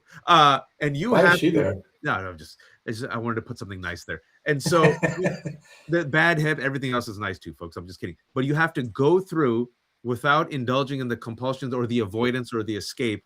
And then speaking about neuroplasticity, your brain, folks, literally changes. And then your brain realizes, oh, I don't need to be afraid of this. By exposing yourself and avoiding the compulsions is the only way. How are you today with OCD? Listen, it sucks. I won't lie. Give me an example of how it jumps into your life daily or when it does, like all the time. All the time. OCD is like the imp of the brain. I remember when I was younger, I didn't know. So I'm like, certain things got stuck in my head. And I felt like, this image is stuck in my head. This thought is stuck in my head. It's making me unsettling. Let me erase the thought. And so without realizing, my mental actions in trying to erase the thought and replace it with a better thought that would make me feel better was the compulsion. It's called pure OCD. And mine has shifted throughout my life, right? Because that's the thing. It's like it could be I'm convinced about contamination. One day I was convinced that I didn't lock the door. Another day was like a bad, violent sexual thought. I'm like, what does that mean? I'm dirty. Another thing was, what did I say to that person? Let me replay that in my head. And you see globally, what's so fascinating about human beings, regardless of where they are, the same 6 or 8 tropes reappear, which just shows you it doesn't matter if you're in China, Mongolian, South Africa, like how human beings are so connected to the same story, right? And so I suffered quietly for years. And then usually there's a spike event in your teenage years. And for me, it was going to college. And I'm one of those people, real quick. I mean, I'm sharing because you asked me to. People see me and they were shocked. And even when I wrote that piece from the New York Times a couple of years ago, I mean, shocked, because I'm one of those people who would rather die than like tell anyone what's happening. And people are like, wow, do you have OCD? You're the guy that we lean on for strength. And you seem to be the guy. My friends told me in law school during the bar exam, we purposely sat next to you because you emanated confidence and calm. And I'm like, isn't that interesting that outwardly people see me as this guy, but internally there's a raging storm.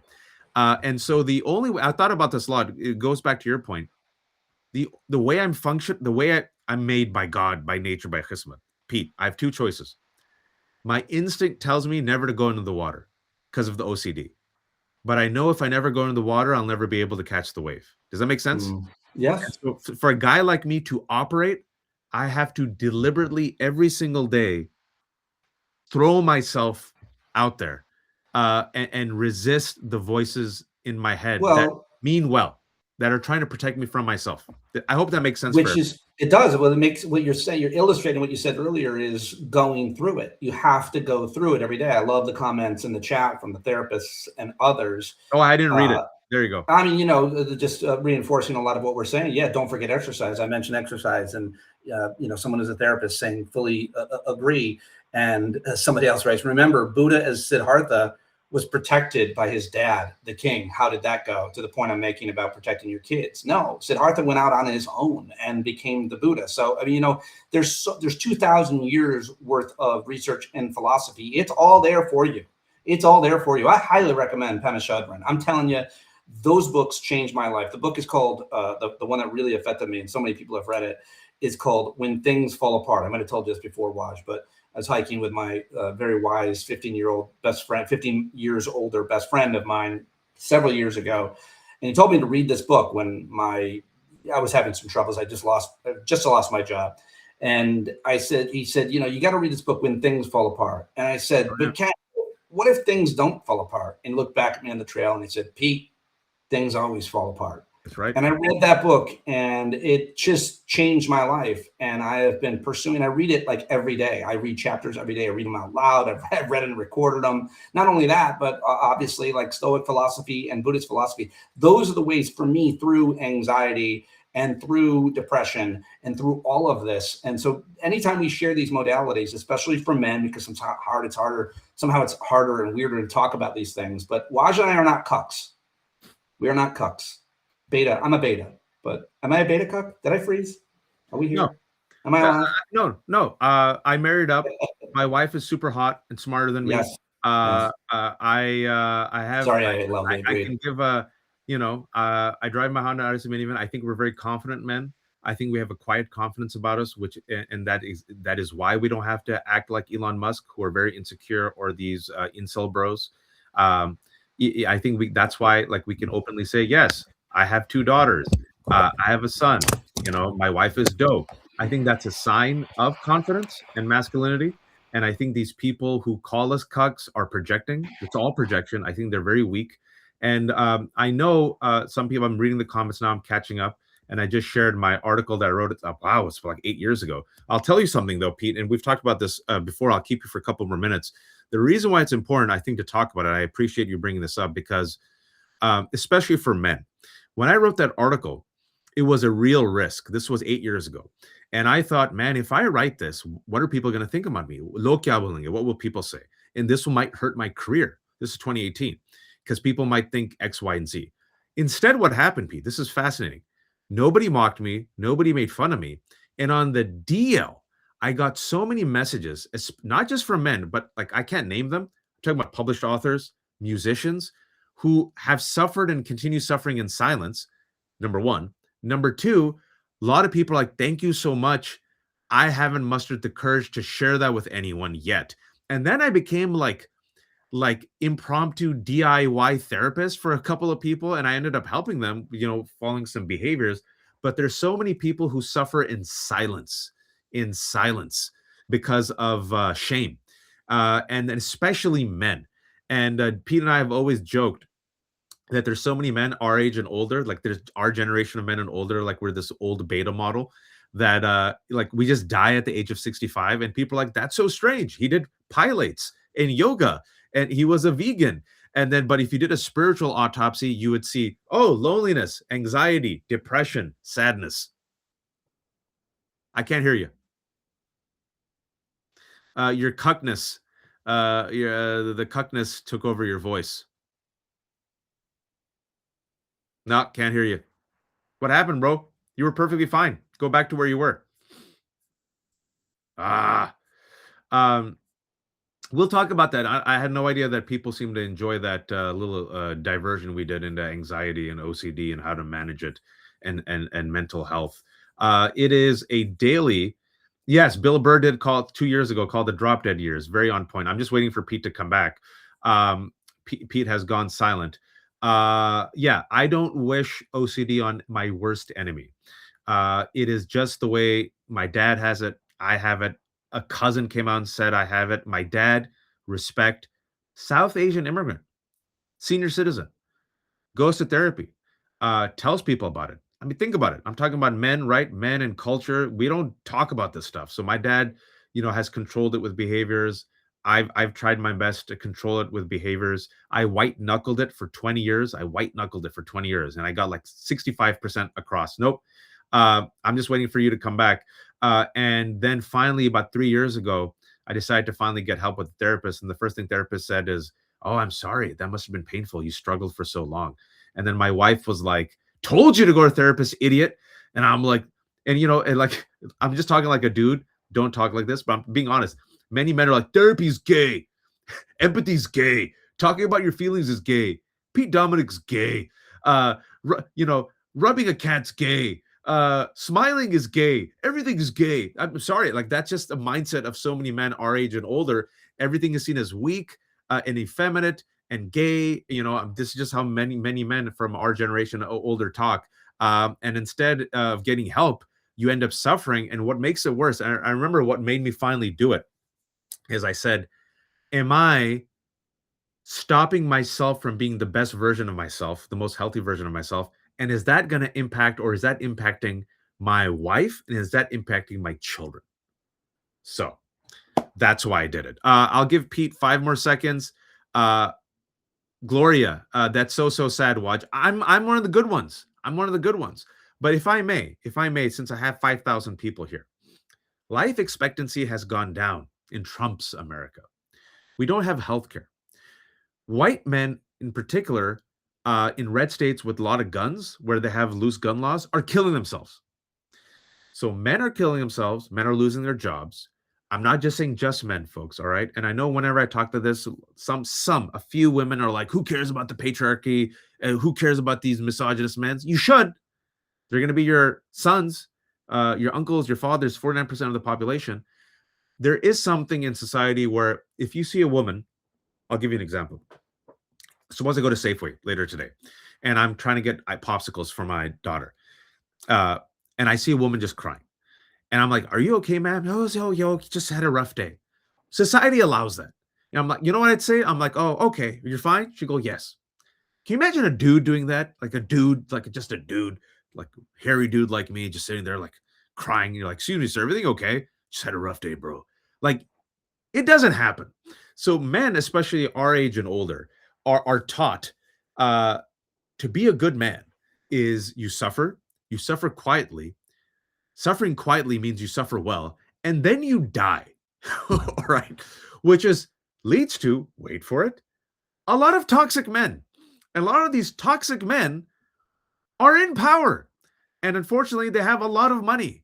And you see these broken ass men with daddy issues who are incapable of dealing with emotions and thought, performing and cosplaying as these alpha crusaders who are completely effed up, right? That's the extreme version. But a lot of guys, in particular, the ones of us who aren't psychopaths like Pete Hegseth and Peter Thiel and Elon Musk and all these other losers, they just suffer quietly. And I think what happens is it harms them, it harms relationships, and it harms Pete left. Let me add Pete one more time. Give me a second so we could say bye to Pete, and I'll say bye to all of you. And it makes them the less optimal version of themselves. So I hope this was helpful for people. For those who are watching, 5,000 people, that's usually more than we get. I was listening to Pete Dominic. We were talking to Pete Dominic. Pete Dominic is a fantastic host. Stand Up with Pete Dominic is his show. I want to post. Hey, hello? I can hear you. Hello. Am I back? You're back. All right. I was ending and I was promoting you. Stand Up with Pete Dominic, and I was just talking about, I don't know if you heard how a lot of people seem to appreciate our conversation. And just a quick recap. Yeah. A lot of people I heard, older, yeah. We're not taught. Men aren't taught. Yes. To talk like this. No, it's so important that we keep having this conversation. You and I have threatened to do this kind of on a regular basis. I mean, we don't necessarily want to be repetitive, but people always do really appreciate it. And, talking about our experiences and being vulnerable is strength. It's how I define strength. Confronting your demons, your emotional demons, your fears, whatever. I don't know if I told you this, but if you get one more minute or 2 more minutes, I don't think I told you this, but my parents were in a horrific car accident. Oh, I had no idea. I'm so sorry. I had no idea. You didn't tell me. My mom and dad are 79 and 81, and they were in a terrible car accident. My mom was in the ICU for 2 weeks. Oh man, I'm sorry. I had no idea. Or else I would have. I'm at my parents. I know, of course you would have, but I'm at my parents' house now, and my mom has just come home from the hospital after a month. And the reason I bring this up, it has to do with everything else that we're talking about in terms of anxiety and depression. The thing that I've also taught my daughters, and that I also want, this is the kind of thing men also don't talk about. The answer to going through that barrel of seeing my mother, painful with every breath, 15 broken ribs, 79-year-old woman who I adore. I'm very close with my parents. The answer to that, when she asked me, I don't know why this happened to me, I said, we will never know the answer. There is no answer to that. But we always must pivot to gratitude. The answer to all of this is gratitude. As we go through this nightmare that none of us ever thought we would be in this country, or frankly, in your life, your midlife crisis, your divorce, you lost your job. As you know, that's what happened to me. The whole classic midlife crisis. I lost my dream corporate job at SiriusXM, doing what I loved, hosting my national radio show. I lost my marriage. My wife wanted to get separated. And then obviously all the extraneous things that happened to you in your life. And to me, gratitude is the answer every day. Every day, gratitude is the answer. And that's what we have to look for, keeping track of those things. That's why meditation is important. But I just wanted to, leave you on this quote, because I'm mentioning Pema Chodron, and this is just one of many that I love. But she says, we think that the point of life, during life, is to pass this test or overcome our problems. But the truth is that things don't really get solved. They come together, they fall apart. Then they come together again, and they fall apart again. It's just like that. The healing comes from letting there be room for all of this to happen.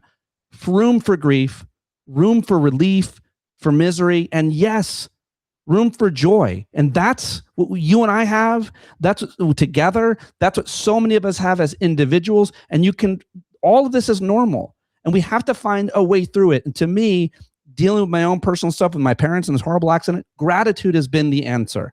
And with this authoritarian, horrific rapist as our president, gratitude is still my answer. It's still my answer that I'm up, that I'm alive, that I'm in the fight, that I'm here with you, that I'm in this moment doing this thing, moving my hands. The greatest moment of my career was interviewing John Lewis. That's the day I got off the bench. That's when I arrived. That's when imposter syndrome stopped for me. And he said to me, keep getting in good trouble. And getting in good trouble with you, brother, is the one of the best things in my life that I get to do with you and a few others. I love having these conversations with you. I love having these conversations with any men, with anybody, with any smart people. And those are the answers that are getting me through each day and through this journey that we're on together. And not to mention my amazing physique and low body fat percentage. This is all protein, bro. Yeah. Pete Dominic took his rage and sadness and transferred it into a low body fat and a core strength and abs. And he also he doesn't use product on his bald head. His bald head is actually that shiny, folks. It's good genes, and that's what happens when you're not a hater. You age well, like fine wine, like Pete Dominic. And I don't know, I don't drink wine, as opposed to terrible milk, like Caroline Levitt. How are your parents right now? They're okay. Thank you. My mom and dad are here. My dad didn't really sustain too many serious injuries outside of horrific, just, feelings being involved and guilt and everything. But my mom is home. She just climbed the stairs every day. There's a new accolade. I'm here. I'm training her. I'm moving her. And I've got so much closer with her if I even could. And I feel very purpose driven to be able to take care of them and to be able to show up for them. Is only because of the support that I have from so many other people who subscribe and support my show too. So thank you for all those people who do that, who are listening. But being with my parents, having my parents, 79 and 81, period, is a blessing in itself. And so the fact that they could have died or been paralyzed or anything, it's just gratitude in every moment. I just keep reminding myself. I wrote that on her dry erase board in her hospital room, and every room they moved her to. Big words, gratitude. In front of her and over her, there was another dry erase board, and I wrote Queen Mary. My mom's name is Mary. So everybody that came in, from a doctor to a nurse, had to call her Queen Mary and be reminded that gratitude is the answer. It's always the answer. If I'll say, just from a spiritual perspective, an Islamic perspective, and you could be an agnostic, atheist, Buddhist, sure. It doesn't matter. Take from what gives you strength and gives you hope. There was just a saying, a Sufi saint one time said that the two keys to heaven, figuratively or literally, in life are sabr and shukr. Sabr means patience, and shukr means gratitude. He says, if you can hold on to sabr and shukr, this will be the keys to a figurative heaven or literal heaven, right? Horrible things happen in life to everyone, some to more than others, right? If you can endure it with joy, and if you can endure it with gratitude, that allows you to live your life with purpose. It allows you to, wake up in the morning. It allows you to take one step after another. I'm sorry. Go ahead. If you let them win, if you let these bad people who are sadists, who enjoy your suffering, if you let them control you, if you let them win, if you let resentment and bitterness and holding a grudge win, then you're preventing yourself. We're preventing ourselves from seeing, hearing, tasting, and delighting. Again, Pema Chodron. I mean, that's remind yourself when you get anger, when you see the news, when you hear the horrible things, when you see these compared Obamas to apes, and you're outraged by that. How much of your power are you going to give away? How much time? How much energy? Which is why Toni Morrison said racism is ultimately a distraction, and which is why I made the conscious choice to really enjoy that Bad Bunny halftime special. I said, let them be miserable with their halftime show. Let them be like, you know what? You go ahead and be miserable. I don't have time for this. I'm going to enjoy this. All of us are going to enjoy this. It was a great halftime show. And there's only so much time and energy I will give in my life to your misery. Real quick, Pete, if you don't mind, I brought Nick in. I got to run. You got to run. But I brought in Nick because Nick is on your wavelength. And Nick is a veteran of the Nick Paro show. And Nick has actually started, I think, a series talking about these issues. So I wanted to bring him on real quick. Wait, Pete, you were supposed to come back. Oh, no. I didn't. Pete's like, all right, I'll leave. I'll bring Pete on real quick. But Nick, I wanted you to come on because I wanted you to promote what you were doing. Yeah, thanks. Thanks for inviting me. This is super awesome. One, I'll have to email you again. I want to get you on. I was so out of it. I'm so sorry. Yes, you emailed me like a month ago. Forgive me. Yeah, no worries. We're busy as hell. So I'm Nick Paro. I'm doing on the Sick of the Shit publications. I am doing a series called Intelligent Masculinity.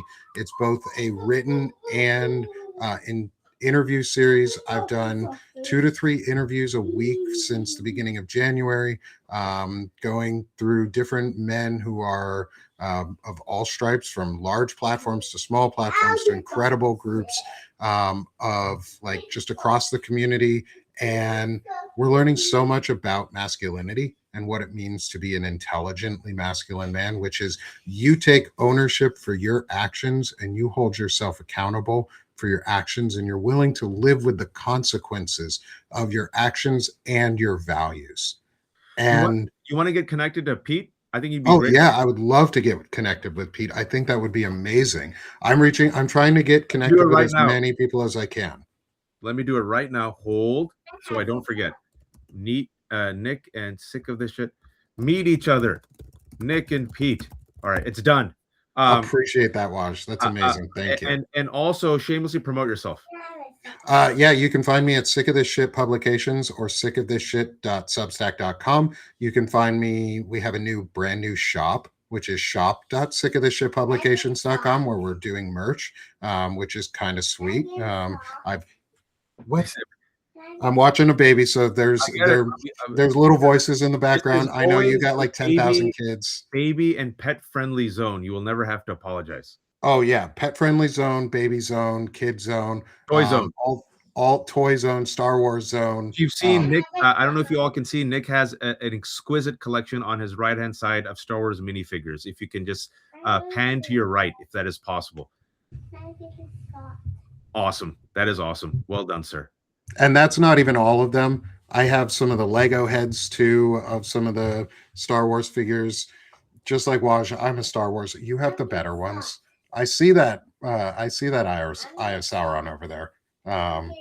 Gosh, I've packed up so much of my Legos. I have the Eiffel Tower too, which fell down.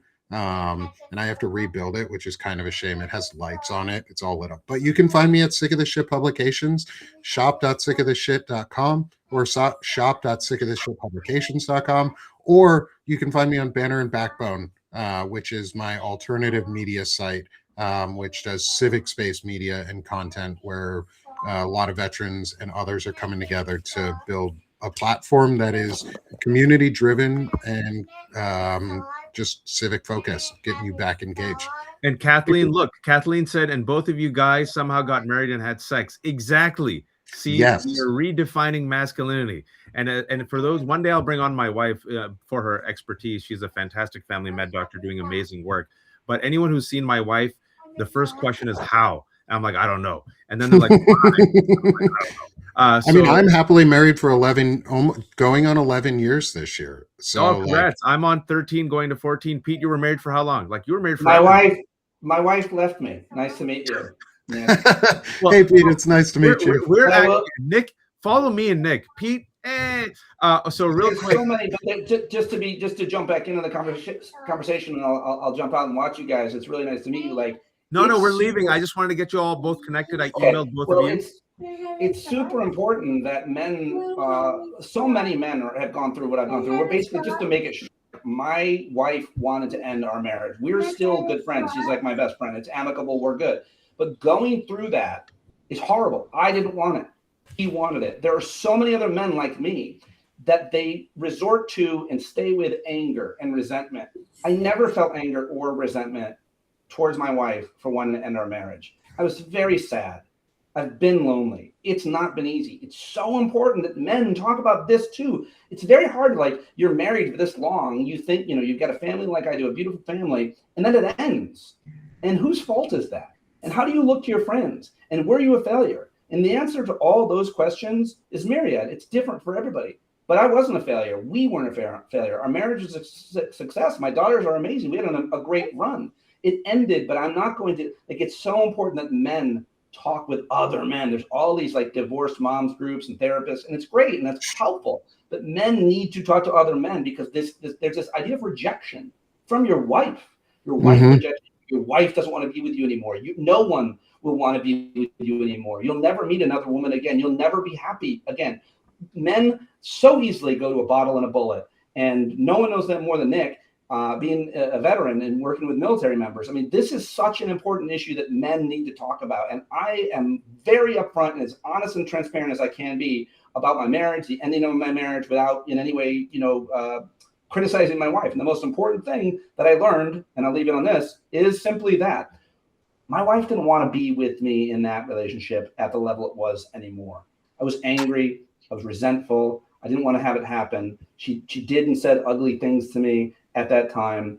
I did some ugly things too. But what I knew I had to do was I had to model a respectful breakup for my teenage daughters. I had to let them know and model that when a man breaks up with them, or when they break up with a man, it should be done with love and kindness as much as possible. And I practice that as well, loving kindness practice. And so it's hard when someone that you love is being cruel to you, or attacking your character, or calling you names. But you for your kids, you cannot attack back. You have to role model a respectful breakup. I'm so glad that I learned that from my older brother, who taught me that.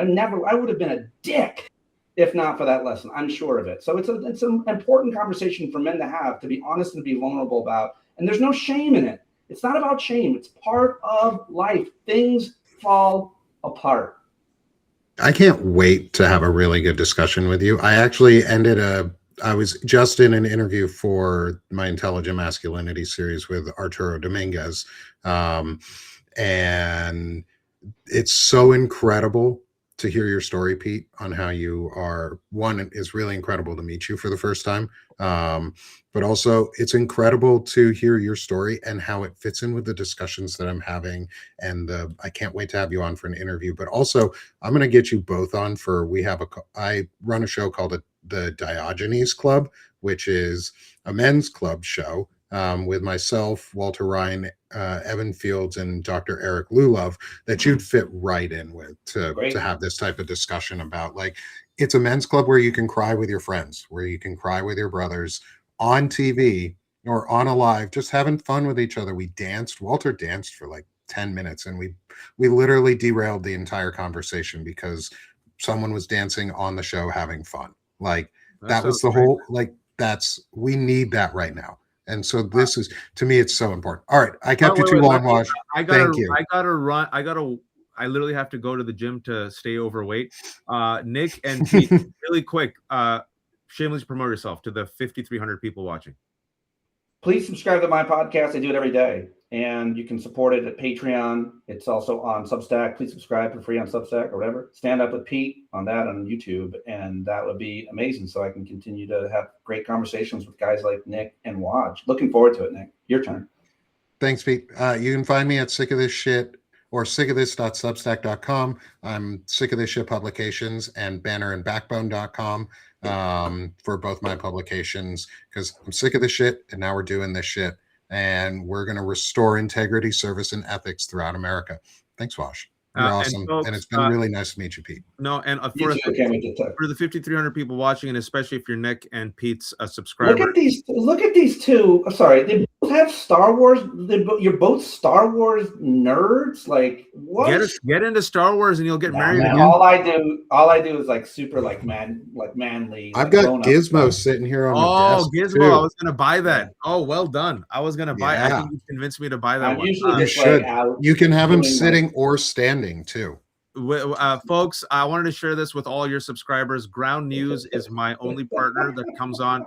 Ground News is a fantastic service. The only reason I partnered with them is because they actually support other fantastic creators like Jen and Pumps at iHip and Qasim Rashid and Mehdi Hassan at Zeteo. Ground News was started by a South Asian woman who worked at NASA, and she used her brain to create this site, which is a fantastic aggregator of all the news. So it's a one-stop shop of all the news aggregated. But the reason why I support them is they audit the news. So if you look at the news, it tells you the bias of the news, whether they're factual, whether they go left or right, but it also tells you who owns that news outlet.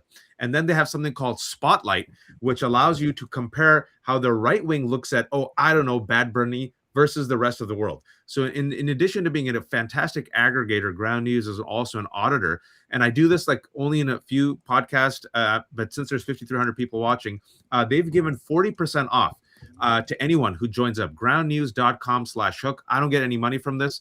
It's groundnews.com/hook. So if you're a Nick subscriber, a Pete subscriber, try it out.